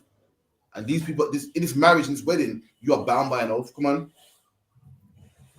Father Khan. After the exile, written contracts were drawn up and sealed. There you go. Written contracts were drawn and sealed, man. So you get married in a wedding. It was sealed, so you can't say, I didn't hit my wife, I didn't seal the deal. There was even proof. You know where they get the marriage certificate from? Right here in the Bible, man. Way before England, way before the Home Office. Contracts were sealed and signed that this man is married to her. You can't put her away and say, no, it's not mine. You got it mistaken. It was written and sealed. Come on. Father Khan. On the day of the wedding, groom attended by friends and accompanied by musicians and singers. There you go, man. That's the wedding. That's the wedding, man. The groom will come up there looking nice, his suit, his garment, and they got singers. Remember back nowadays, you're flicking a CD and just crank the radio. Back then, a man actually had to play a flute and a trumpet and bang drums and whatnot.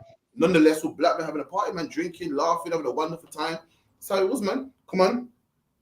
Khan. And then, after receiving her from her parents with their blessing, he conducted the whole party back to his own house. There you go. After the party, they'll go to the house and they'll go in a tent and they will seal the deal and then come back out. Everyone will like chill, like, oh yeah, man, come mashallah, man, you made a woman yours. And that's how we got married back then. That was a wedding back then. But if you don't have this and have sex with a woman, are you still married?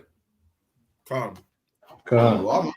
Like just like how if you don't have a birthday party, is it still your birthday? Absolutely. The marriage is a celebration of the wedding is a celebration of the marriage, and the birthday party is a celebration of your birthday. So would men in the past like have this wedding with multiple women as well? I guess so. You have one, and then you do it again next year, man. Of course, you got multiple wives if you want to. So, man, you know, I'm guessing so. A man would have multiple wives if he has multiple wives. Any more questions? Is the question online, Slakia? Can't, so there is one from Shara Parr. She says, so like I said, I might have missed it.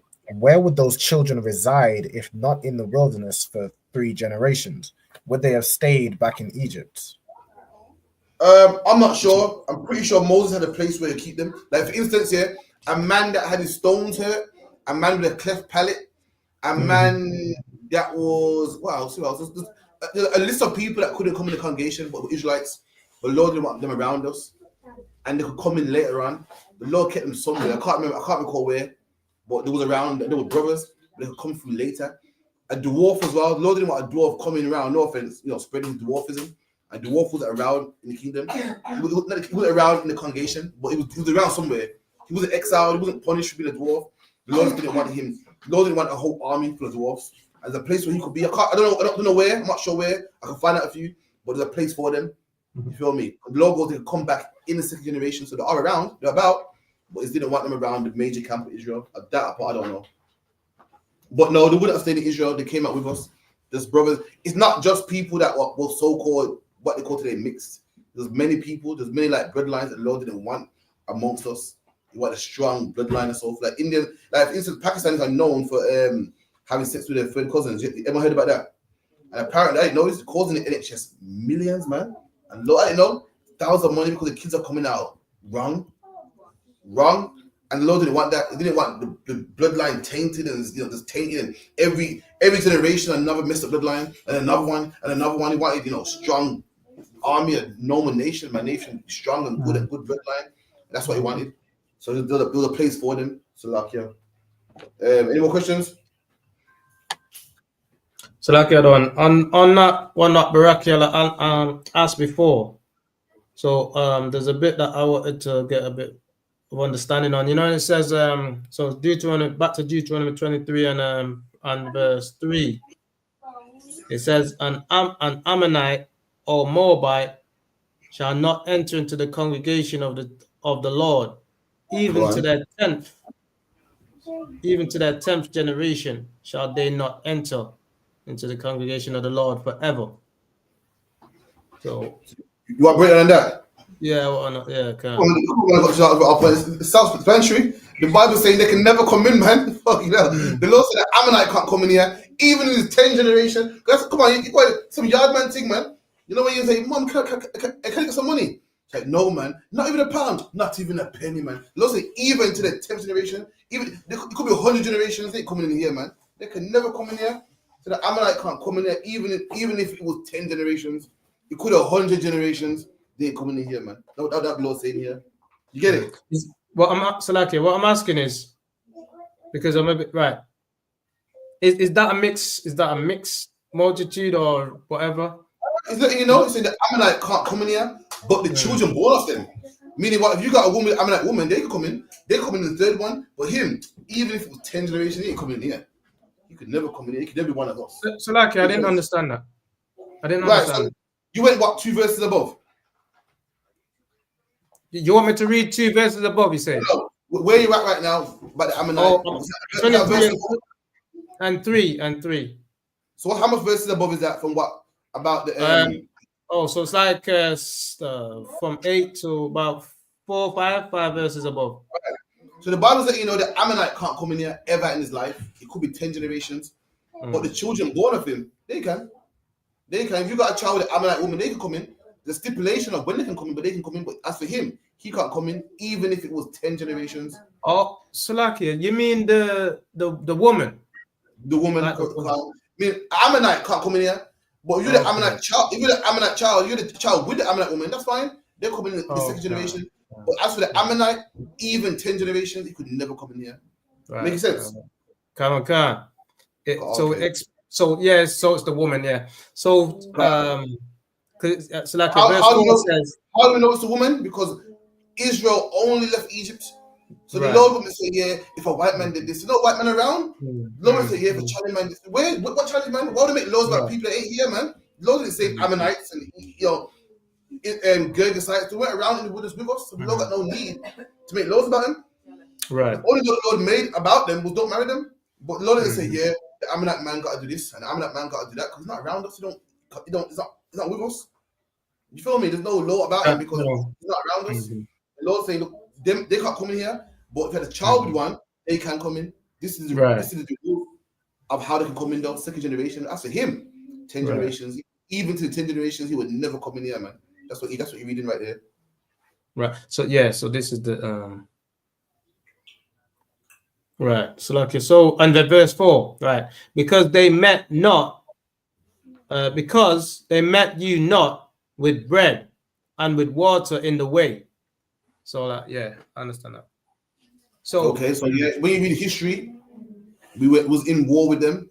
No, we were in war. We were traveling hungry, and they didn't help us, man. I'm saying the man can never come in here, man. And one reason is because they didn't give you bread, man. They didn't put peace upon you, so F them. Anything else? Yeah, that was it on that. If they said, like you said, go on. If they did give us bread and they did give it still don't matter, does it? They're not our bloodline. The nations that were good to us, and even them nations, the Lord got lesser bondage for them. Like, for instance, Hawaiians and Polynesians, the Lord said that they're going to be like house slaves, meaning why they have us in slavery, they don't treat us bad. To this day, Hawaiians don't treat niggas bad like that. They don't kill our children. And the Lord got a lesser punishment for them. But even them, they one of us. They can't come in here. You can't marry their woman. Or this lesser punishment. Go on. I ain't got the scripture, but you know when fake Israelites say that what do you call it? Heathens can come in because it says Jew first then Gentile. Oh yeah. What does that actually mean? Jew first then Gentile. All right, cool. Someone give me the Jew first then Gentile scripture. So, all right, for instance, in time of Christ, you had brothers that were Greek, Salakia, like you got brothers that are British, and brothers that was in the truth, stayed in the truth. Their parents never left. Like who? Christ. Christ grew up knowing he was white Israelite. Grew up in Jerusalem. They got man like who? Titus. Titus' name is even Greek throughout. He's Greek. He grew up thinking he was Greek. Well, you know the Israelites grew up following Greek customs. So you had Jews that lived in Judea, and you had Gentiles, man. Gentiles that, weren't circumcised. For instance, the best thing to say, you got, sorry to stop, but I gotta go there. You got Jamaicans, man. Born, never left the island, grew up on rice and peas and ackee and this and that. Then you got British people, man. You know what I mean? Accents different. They eat what? Pie and mash, and lasagna. You know what I mean? Jamaicans look at these niggas like, what down, man. Boy, see with the real deal. Yeah, us Jamaicans, look at them British boy there, man. And that's what you had in Israel. You had niggas that was born there, born and raised, real, and you had these fake niggas out here, man. Ugh, they thought they better us. I've never celebrated Christmas in my life, man. Them man celebrate Christmas and Zeus. They're coming back to Jew, they can't come back, man. So Paul said, listen to the Jew first, then the Gentile. Not meaning to the Jew, then the Chinese, man. It meant to the men and the Jew first. Go on, read that for me, Baba Kushar. So luck, yeah. And on Khan. So I think it's this one, Romans chapter 2 and verse. Select here around second. Anybody heard the parable of the prodigal son? One son left and one son stayed. That's the parable right there. Yeah. One son left and thought, fuck this, man. I'm tired of being Hebrew, man. I'm gonna go out there in the world, man, and go find out what's out there. And one son stayed, the son that stayed is a Jew, kept the culture, kept the commandments. That's the scribes and Pharisees and Essenes, people in Jerusalem at the time of Christ. Then there's the other brothers, man, like Titus, Timothy, even Mark. His name is Mars, man. Mars is a Greek god. The place after their gods, and the brothers that didn't know better. They thought that they were British and followed British culture and Greek customs. And when did that Greek thing happen? In the time of the Maccabees, man. And the brother that stayed said, "What?" Said, "Father, when you read the parable, the son that stayed said, Father, I've never dissed you, man. Yet for a party for him." This was the brothers coming back. Everyone making a big deal out of it, and the brothers saying, "Listen, man, they can't come back, man. They ain't real, man. I've never left, man. I've been circumcised 8th day, man. I'm a real Jew, man. He ain't one of us." But anyway, where you at? Romans what? Romans 9. 2 and 9, so like 2 and 9. Yeah, Romans 2 and 9, right. Confused already. God, it says, tribulation and anguish upon every soul of man that doeth evil, of the Jews first, and also of the Gentiles. All right, so this is one of them. There's loads that say Jew and Gentile, but this one is one of them. And read that part again. Tribulation and anguish upon every soul of man that doeth evil. And the Bible goes tribulation, punishment, destruction to any man that does evil, man. Any man. Let's talk this in this chapter. Let's find out what man is talking about. Come on. Of evil to the soul of man that doeth evil, of the Jew first, and also of the Gentiles. The Jew first, and also the Gentile. Why did it say to the Jew first? Go on. You should know better. There you go. Because the Jew should know better. The Gentile man is coming out of sexual deviancy. He's coming out of smoking weed and coming out of it. You get punished nonetheless. But you're not a Jew, man. You know already, man. So you get it first. What the Bible is saying is, if you're black or Hispanic, you're gonna get it. Jew and Gentile, both are gonna get it, whether you're in the truth or not in the truth. Paul saying, listen, man, you think you're better than this man. But if anyone is wicked, both are gonna get it anyway. You're both gonna get punished. You're not better than no other man. That's what Paul's referring to. Let me get my one, my thing. Give me Romans 1. It's Romans 1:16, sir. One at a time. Give me no Salakia. Give me no Jew, no Greek, Salakia. I've got it here, so Romans 1:16. Hold that if you can. To that one, what's your question? No, I was just gonna finish up verse 10. Come on. But glory, honor, and peace to every man that worketh good, to the Jew first, and also to the Gentiles. You go, but glory to a man. That's good whether you were circumcised on the 8th day, whether you missed a couple Passovers. If you missed a Passover, you're a Gentile. You ain't circumcised, you're a Gentile. And Paul said these brothers can come back, man. Whether they're Jew or Gentile. Come on, where you at? Okay, Romans 1:16. For I am not ashamed of the gospel of Christ, for it is the power of God unto salvation to everyone that believeth. So they're reading and go, everyone that believeth. Everyone. Let's find out who that everybody is. Paul saying everyone. Like even if I say, listen, man. If I say, listen, I love dark screaming and light screaming. I'm not bothered, man. I love everyone. Who am I talking about? Who's everyone I'm talking about? Black screaming. There you go. Both. That's about everybody. Everyone is subjective. Everyone not mean the whole world. Everyone is referring to who you're talking to. If I say, listen, I like Nike shoes and Adidas shoes. You know what I mean? I like all of them. I'm talking about Nike and Adidas. I'm not talking about everything. I'm not talking about Clarks and this. Everyone is talking about what I'm talking about. So we just find out what everyone is. Come on. Come on. To the Jew first, and also to the Greek. That's his everybody. Everybody is Jew and Greek, Jew and Gentile, brothers in the truth and brothers not in the truth. That's who everyone is. It's different. You feel me? Like I said, listen, I drink anything. You go, Crawford, you want Cavaze or Hennessy? I'm good, man. I drink anything, man. I'm not talking about bleach. I'm talking about alcohol. That's my everything. That's my any drink. So he's everyone. When he goes, you know, everyone can get saved, man. He's talking about Jew and Greek. The people can say that. Like some of them say, no, Greeks can't get saved, man.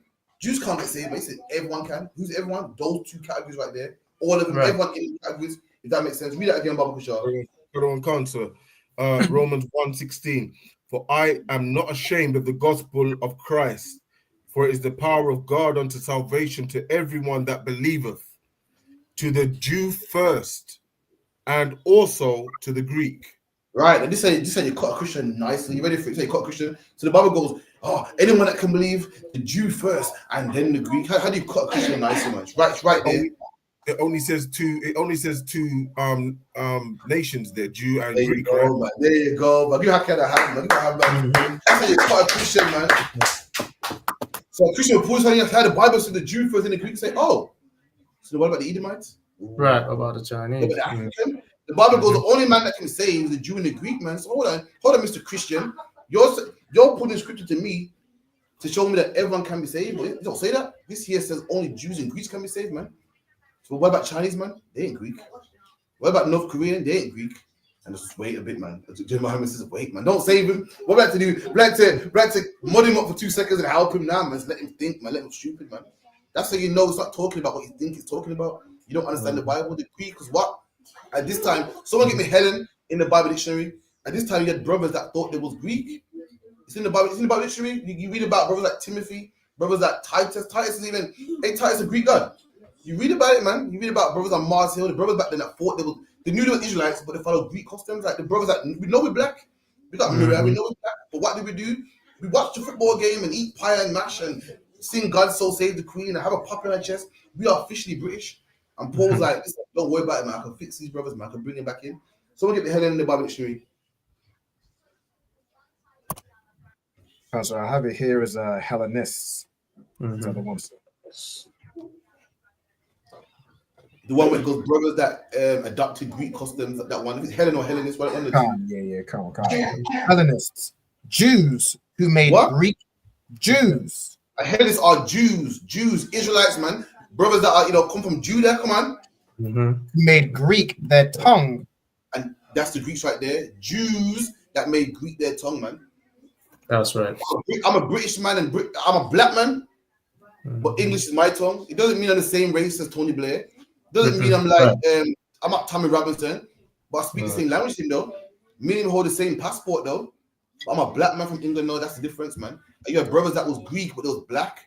They follow Greek customs, black, lived in Greece, but they was black.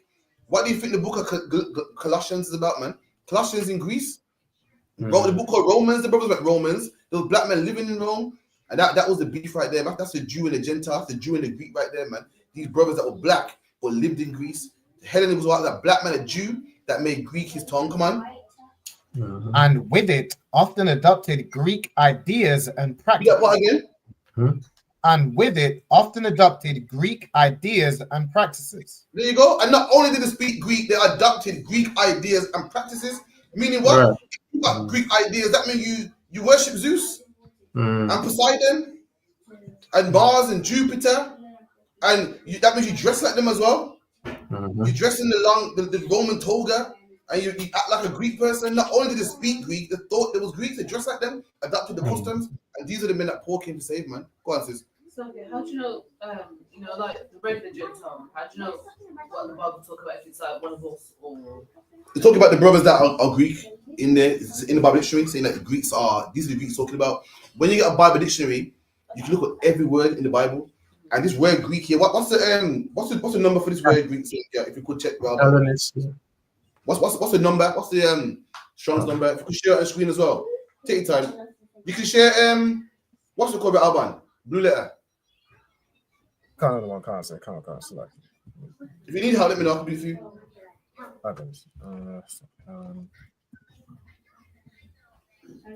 Get me Romans. What is it? 2 and what?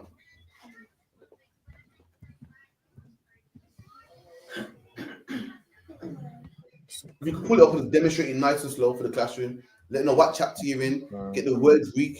Get the word. Pull up the number for Greek, and let them know where you're reading from, and we can just pull it nice and slow. So this the verse where it says the Jew first and then the Greek. What verse is that? Where we at? I think that was 1 and 16. Romans, yeah, that's okay, right. Romans 1:16. The water. Come on. Where is she looking? Watch this. Okay. Zoom in nice and close, Babu Kisha. Okay, so Romans chapter 1, verse 16. 1:16. Get the word Greek. If I go to the word Greek, also to the Greek. So G1672. It says Jew and Greek, yeah? That's it. Click that. Keep going. What's that word right there on the left hand side? Come on, it says Helen. Helen. So the word, when it goes, the Jew no Greek, you reading Greek, it will say no Jew, no Helen. Now, I'll read what Helen means in your Bible dictionary. Con. So Helen, let me get it. In your Bible dictionary, like, yeah. So get the word, go back on the screen. So no, sorry, slow down. Put the word Helen there. I've got it here if you want to in the Bible dictionary. So the word right there is Helen, right there, Helen. Now, someone read what Helen means in the Bible dictionary. Come on, nice and loud. Hellenist. Jews who made Greek their tongue. So the Bible goes, Helen is a man that makes Greek his tongue. The Bible says no Jew, no Greek. We looked up the word Greek. That word there is Helen. So if you're reading it in Greek, you say no Jew, no Helen. Now this is what Helen is. Read it again. Khan. Jews who made Greek their tongue. So the Bible goes, Christ comes and saves everybody. It comes to the Jew. And it comes to save Jews. And it came to save Jews that made Greek their tongue. Come on. Right. Khan. And with it, often adopted Greek ideas and practices. Christ comes and save Jews and Hellenes. And Helen is a man that follows Greek customs, but is a Jew. So in actuality, Christ came to save those that are born in Jerusalem and those that speak Greek and make have Greek practices and serve Zeus and go to the Colosseum. That's who Christ comes to save. You can drop that now, Baba Kishar. Everyone comprehending, yeah? Can't. You don't get me, yeah? Carlo one card. No, fit. I think Carlo comes. Okay, I'm the high driver. Sorry, I wanted to ask, you know, with them, but it says the Jew first and then the Gentiles, yeah? We know that it means us. What I mean, like, Yes. Does that apply to now? Like, so when we get punished, it's us first in the truth and then everyone else? Well, yes. Does that apply to today? Does people in the truth get punished first and then other people in the truth afterwards? Is that true? Do people in the truth get punished first for knowing more? Yeah. What's the precept? The Romans 1:16 just said it, right? That's true, but that's true. That was then. That was then. So a man might say that was then. People knew better to get punished then, but now, you know, we're all coming out of slavery now and oppression. So now it don't matter, man. What's the precept show that people in the truth get punished first?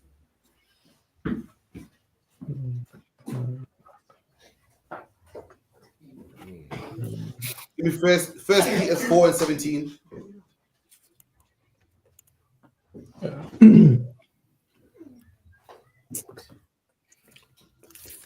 First Peter 4, verse 17 says, "For the time is come that judgment must begin at the house of God." There you go, man. So judgment must begin at the house of God. I mean, God's about to judge the earth, man. You see now coronavirus and this and that, and you know, monkeypox and war. But it goes, judgment will begin at the house of God. I mean, you're in the ISUPK, it's coming to you first, man. Those king's house at first, man. Oh shit, man, that better one. So I can go on, keep going. Khan. And if it first begins at us. There you go. If it begins with us first, it begins with us. You see, brother, the truth, and you cry for him. Oh, God, it's a shame, man. I said, Lord, clean this house up, man. The Lord is patient and gives mercy. And then overall, this brother's got to go, man. The sister's got to go, man. She's horrible. She's terrible. She's talking about sister behind her back, her brother behind her back. And the Lord's cleaned his house up, man. You see, the Lord's cleaned up the earth with missiles and nuclear wars and North Korea. And certain people's got to go first, man. Look, clean this house up first, man. I'm reading it right here. Come on. Come on. What shall the end be of them that obey not the gospel of God? Keeps ready to lock you. And the Lord said, it's the Lord going to clean this house up first. And what will happen to the man that ain't in here, man? What happened to the men in the Christian church, man? The men in the mosque, man? The men in the Rastafarians, man? What will happen to them? It's the Lord going to clean this house up first and make sure we get punished first and clean this house up first. Then, boy, what will happen to the brothers that's not in here, man? Is everything good outside? What's the deal? But read that part again, Baba Kushar. 1 Peter 4:17. For the time is come that judgment must begin at the house of God. And if it first began at us, what shall the end be of them that obey not the gospel of God? There you go, man. What will happen? You see a brother leave the truth, you feel, oh my God, it's a shame, man. What will happen to people that's not in there, man? That's why black man, Hispanic, man, you gotta make sure you got this word of God, man. You better hold on to it, man. Let me tell you something about being in this truth. Being in the truth is wonderful, it's nice. Like, yeah, I'm in the truth. Oh, it's great, man. And then years come. It's like being with a woman, and after a while the arguments kick off, and the honeymoon stage dies down, and you start to think like, oh God, you want to do this no more. But you gotta keep that fire burning, man. You gotta remember why you're in here. Remember, check yourself. It's what I'm here for, man. You gotta remember, because Satan will make you forget. And forget why you're coming here. Forget how nice it felt when you come in here. He'll make you forget how nice it was when you found out you're an Israelite, man. I got to live a life of slavery no more, and poverty no more. And that greatness you felt when you first came in here, man. You got to remember, black man, because Satan will make you forget, man. And the Lord, listen, when you forget, that's when the Lord got to clean you up, man, and get you out of here. That's when judgment starts at you. You got to remember the days you come in here. You got to remember the days when you first heard the Jews are black and you was up all night watching the videos thinking, wow. You got to remember that, man. The Bible goes, what? Don't forget your first love, man. The Bible says the truth is like eating a scroll and it's in your mouth like honey and it feels good, but then later on it feels bitter, man. You're like, oh man, at first it feels good, but later on the wife leaves you. Later on, persecution happens, the job hates you, everyone hates you, man. You gotta remember the time when it felt sweet, man. You gotta remember why you're in here. Check yourself, man. You gotta how Christ rebuked Peter to get behind me saying, you gotta check yourself, man. Shake it off. What I'm thinking about, I'm stupid, man. I'm going to help black people, man. It's not about you. The next time you feel offended because a brother checked you, man, check yourself so you know it's not about me. Forget my feelings, man. I gotta do what's right.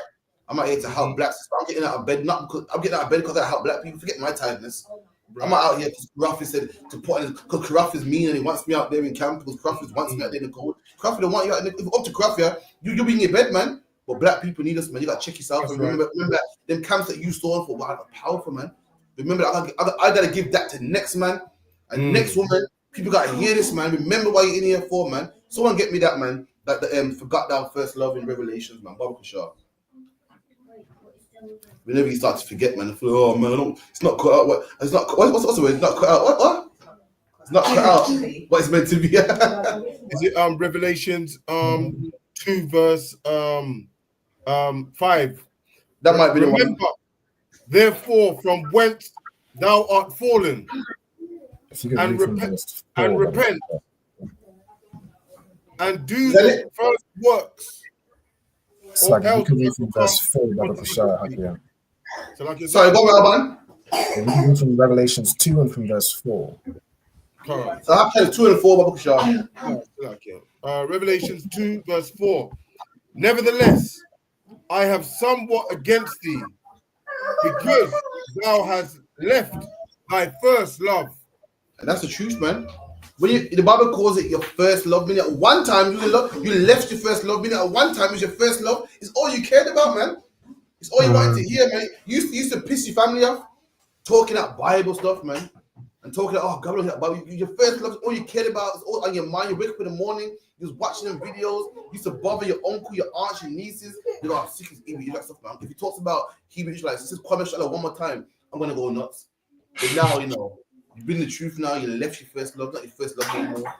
You're going to camp now. It's cold. It's rough. Want to sleep, man. You kind of drifted up. You left your first love. You got to remember why you came in here, man. You sisters out there, you gotta remember you sisters out there that want to talk about another sister or hate your husband, man. Just remember why you came in here, man. Just remember when you saw them glorious marriages and you said, you know what? I want one. I want one. But guess what? Now you got one, man. Now you got one, man. Don't argue with him. Don't cuss and put your things in his face. You got one. Remember, you wanted one of these. You're like, wow, it's great. It's wonderful, man. Sick of these drug dealers, man. I want, man, the truth, man. You got one now, man. Now behave like it, man. You get one. You get one, and now you treat like shit. You got one now, man. Be happy, man. You wanted that. You wanted that first, and you got it now. Now appreciate it, man. Fix it, man. Right. Do it. Come on. Can't remember, therefore, from whence thou art fallen, and repent, and do the first. You're a man. Sorry to cut you. If you're a man that's forgotten your first love and you got weak, it's not over, man. It's not over. Satan likes to think it's over. It's done. Listen, you made a mistake, man. It's finished. Wrap it up, man. That's what Adam thought. Shit, I made a mistake. You know what? I'm just gonna cover myself with the covering of other nations. I'm gonna be a full right Muslim, a full right Arab, a full right Christian. All into it. Nah, man. You messed up, man. You take your beating from the Lord, man. You take that chicken. The Lord, who knows what the Lord beating might be? I don't know. I'm not the Lord. You could lose a loved one. You could lose an arm and a limb. You could just lose a job. Who knows? You take it, man. And you pick yourself up and fix up, man. You pick yourself up and don't do it no more, man. You remember that first love, man. You lost it. You forgot it, man. You take your beat and you fix it. And you remember, man. And you do better next time. That's what you do. Say it and get in your mind and say, listen, man, you're a failure. You smoke that weed. Boy, you might as well just go out, man. Boy. How do you look at yourself in the mirror, man? You look at yourself in the mirror, man. Take a check in, man. Take a beating from the Lord and not smoke no more weed again, man. That's what you gotta do. Go on, sis. It's like, you know, if you do like get weed before, would the Lord deal with you like through the men of the Lord, or could he do like cursing? Like how would he do it? Sister asked if we do wrong, would the Lord deal with you with the men? Will the Lord deal with you for the men of the Lord, or will he deal with you personally? How the Lord decides, man. Meaning what the Lord could do with you, like you could tell a brother in school or go to council and end up doing push-ups and this and that and paying a fine, or the Lord could do with you personally. What's the precept? King David, Lord dealt with him personally. King David had sex with a woman that wasn't his, and the Lord killed that child, man. Killed that child. King David cried and sat on. Imagine the king on the floor, sitting on the floor like a regular man, sat on the floor and bawled his eyes out, man. That's the Lord could do it to you. You can keep it quiet if you want. You could end up in a car crash, financial issues, dues, jobs, everything. You would get it, man. You feel me? Go on, look about it. Sorry, I wanted to say, so basically, the whole point of being punishment is just basically, like every day, just better yourself and just do better until Christ comes where you are. Absolutely, man. Christ, what? Sister asked, so the whole point is to do better and get stronger and stronger. Absolutely. Christ said, what? Hold till I come. You know, you hold. Imagine you see them typhoons. And man are holding on, they're blowing. This earth is like a typhoon, full of homosexuality, black and black crime, people trying to seduce you. I'm just gonna hold on, man. And be strong, and be strong, and be strong. Until Christ comes and puts an end to this, man. And also you're fighting against yourself. Yourself wants to smoke weed, yourself wants to eat pork. You got to fight and hold on and endure, man. And then in the next life, you grow up in a kingdom where you don't know what weed even is. You don't know what homosexuality even is. You got to fight that, man. It's nice. It's much better. But in this one, we've been set to it. It's all around us, and we got this hold on, and we're strong. Just fight and teach your kids, and that's what we're doing right here. We're being strong and fighting and holding on. Go on, sis. Okay, I'm a bit confused. You know, like if you do get more, is that and the Lord he'll punish you for that? Is that forgiven, or is that something you're gonna? Do you know how like Christ is forgiven for the past sins? So if you do fall or you get weak, and you punish for that. Is it forgotten or like what? Or is it forgiven? Say it one time. So like you know how your past sins are forgiven. Yeah, your past sins are forgiven. Yeah. And you fall. Is that and the Lord gets you back? Is that forgiven now? Is it done? All right. Once again. Wait a minute a second. So the sister asked, you do something wrong and the Lord beats you up for it. Is that forgiven? Now, what does forgiven mean? Forgiveness, right? If you do something wrong and the Lord beats you, that's not forgiveness. You paid your price. Forgiven is when a man goes, you sped through a red light. Allow it, man. That's forgiveness. You paid that fine. You paid it. Now, what do you do moving forward?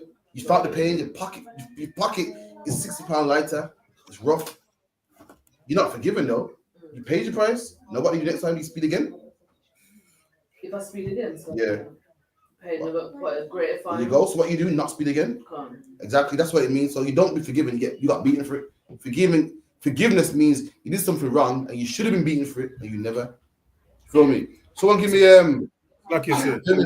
Ben, 1 second. Someone, give me Hebrews 10 and 26. So lucky, please, Hakian, hold your point. All right, I want to get it. So hold it. Don't forget it. All right. If someone else reads it, so Hakian don't forget. Hebrews 10 and 26. Hold on, God.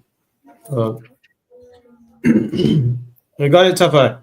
Oh, is it? Oh, it's things on mute, isn't it? Hebrews chapter 10, verse 26. For if we sin willfully, after that we have received the knowledge of the truth. There you go. So if we sin willfully, meaning you come in the ISUPK, you know it's wrong to smoke weed. You know it's wrong to have sex with white women. You know it's wrong to have sex with a girl and dash away. You do it anyway. Right. Sin willfully. What is sin? Sin is transgression of the law. You break the law willfully. I mean, you know it's wrong, but why I'm weak, you know? Why no, I can't fight this, you know? So pass that.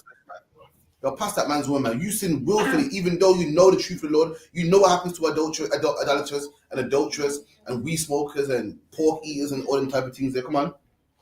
I don't care. After that, we have received the knowledge of the truth. There you go. You received the knowledge of the truth. You're given the truth. One time you didn't know no better. Your mom told you, go out there, have fun, man.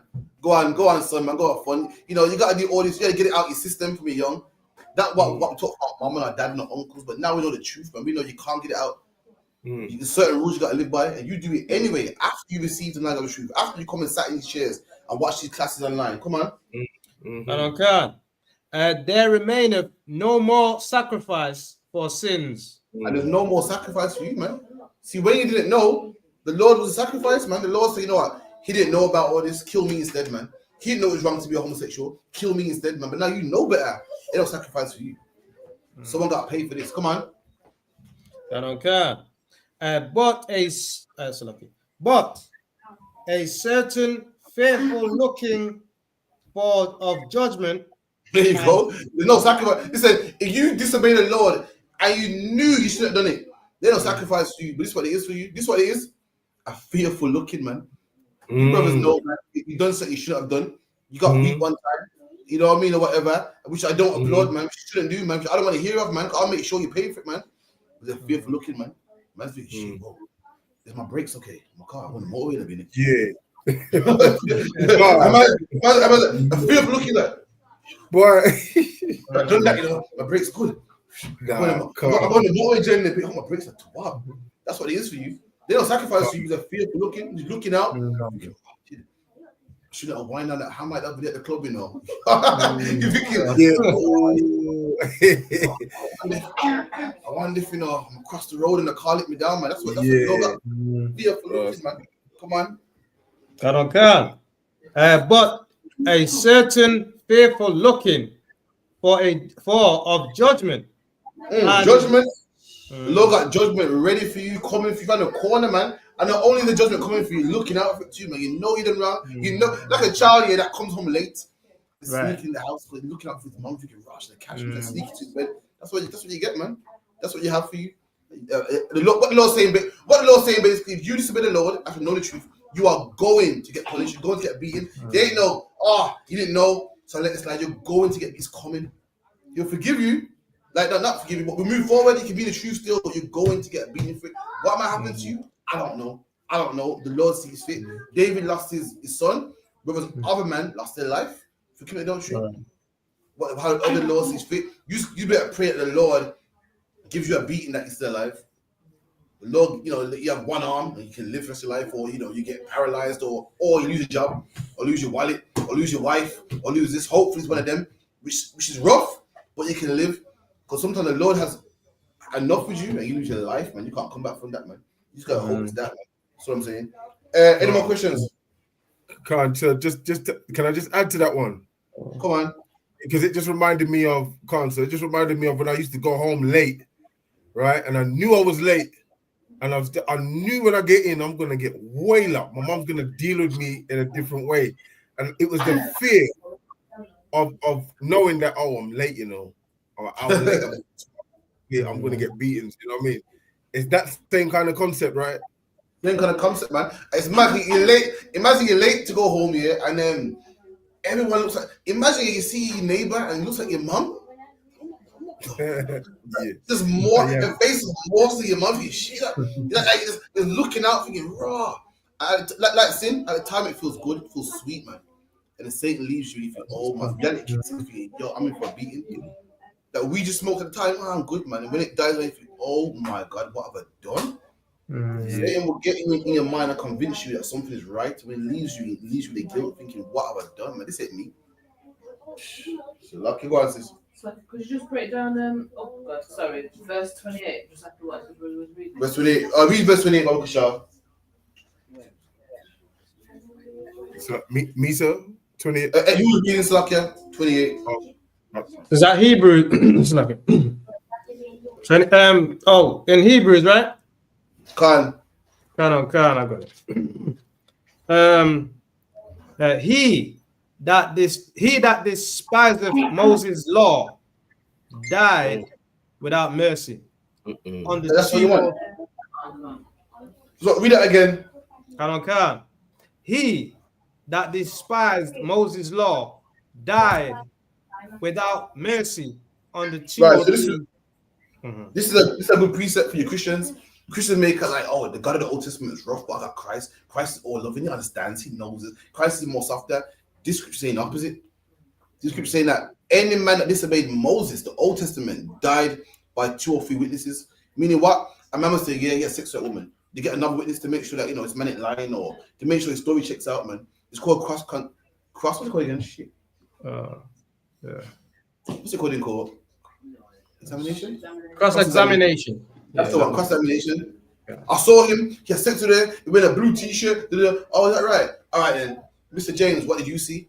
Blue t-shirt, same time. Okay, it's always match. He that disobeyed Moses' law died by 2 or 3 witnesses. 2 or 3 witnesses say you did it, you died, man. Come on. On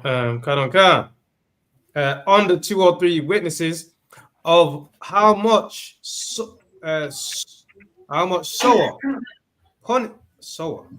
sower punishment suppose ye shall he be thought worthy, who has trodden underfoot the Son of God. There you go, man. So it's funny because Christians read the Old Testament and the stoning and the lynching and the burning, but Jesus is nice, man. The Bible goes, men in the Bible that are rough on Moses. How so? I mean, you fought with Christ, you die more. You die more so. Meaning what? Any man that disobeyed Moses will get burned to death. You read about Moses burning, man. You read about Moses cutting people's heads off and put them on poles so everyone can see. You read about that. Christ said, if you disobey me, if you turn your back from me, you die sorer. If you come in this truth and you turn your back on this truth, the Lord got a car ready to hit you.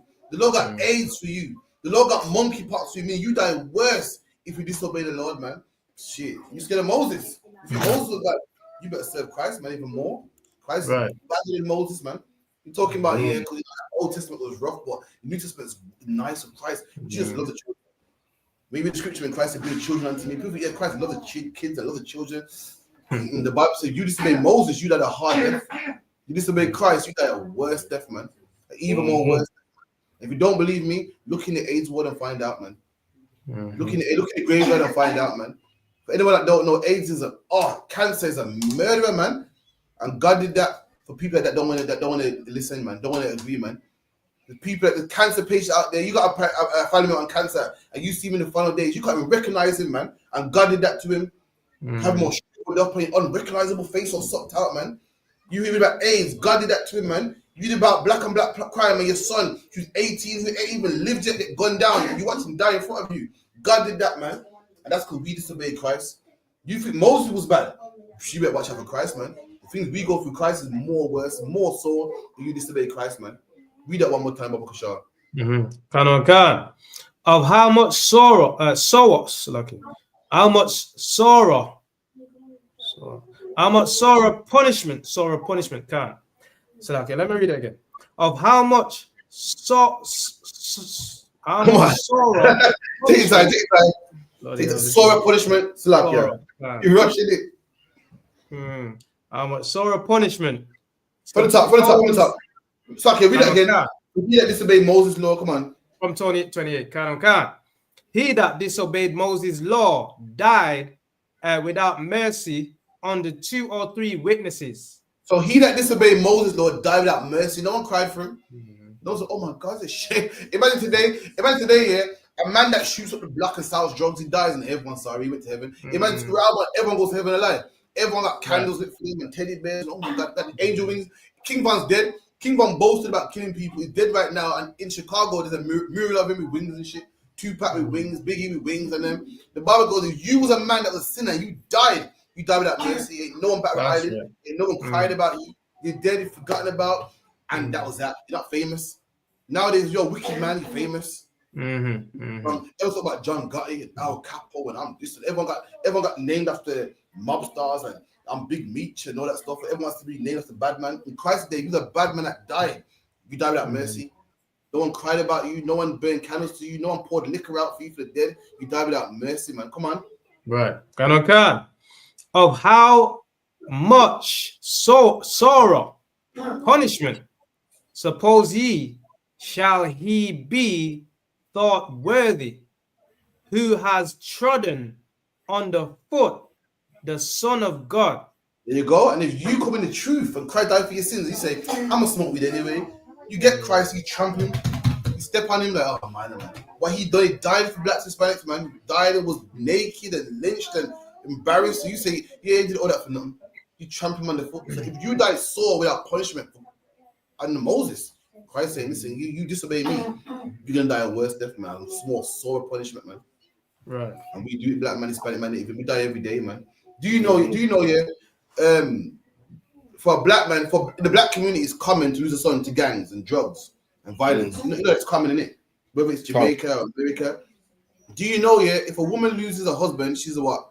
A widow. Okay. And if a man loses his parents, he's an orphan, isn't it? Do you know if a woman loses her children, there's not even a word for it? Because it's not supposed to happen. It's unheard of. Like, what? Lose your child? It's unheard of. There's no name for a woman losing a child. It's unheard of. It's weird. It's strange. Kids lose parents. Parents don't lose kids. But guess what? In our community, that's common. So there's no name for a woman that loses her children because it's unheard of. For us, it's heard of. For us, it's not only heard of. It's common. It's a norm. In Jamaica, the police kill your kids, man. Gang members kill your kids. In England, the police kill your kids, man. In America, the police kill your kids. Gang members kill your kids. Red bags will kill your kids into wearing a blue rag. Blue rags will kill your kids into wearing a red bag. It is normal to the white man. It's unheard of. Kids don't die at that rate. Kids don't die at that rate so much that we ain't even got to make a name for it. There's no term for it. It's in our community. Right. In our community, is a name for it. It's very common. It's very common. I guess it shouldn't be. It shouldn't be to the point that they didn't even make a term for it. It's coming to us.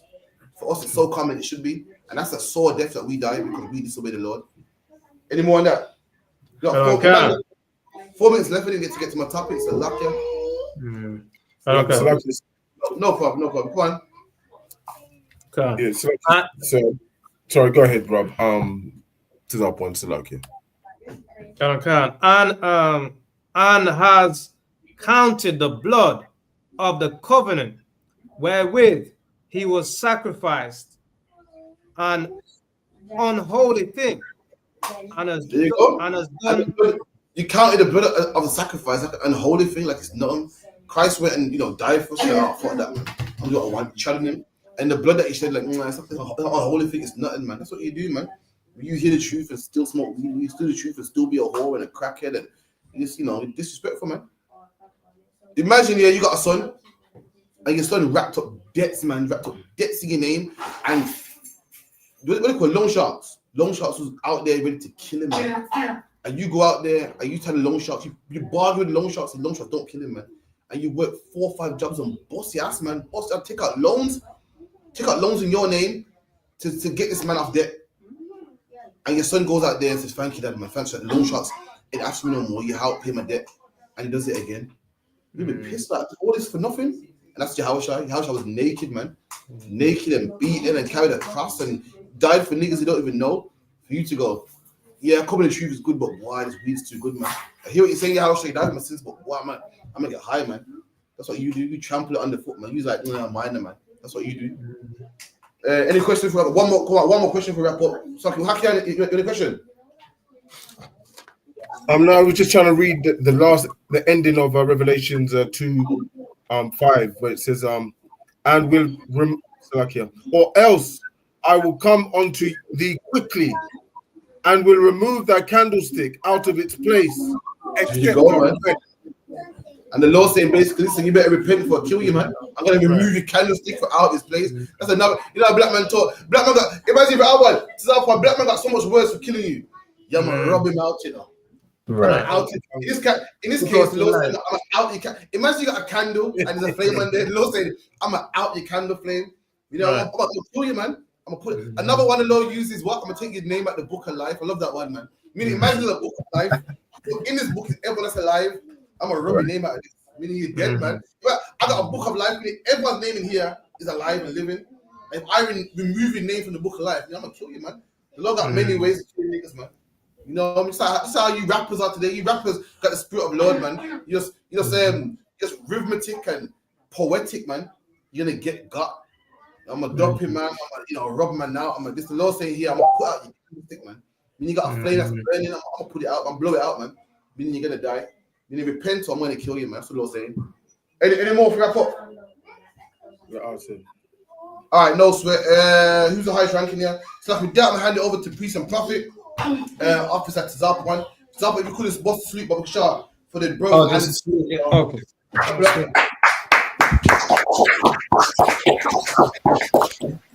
God, man of Israel, Imagine Shabbat. Imagine. Barak. Yahweh Hashem, Yahweh Shabbat. Ya Jamata. Sa. Imagine Shabbat. Imagine. Barak. Yahweh Shema. Yahweh Shema Alexander Hashem Yahushai. Ya Jamata. Class dismissed.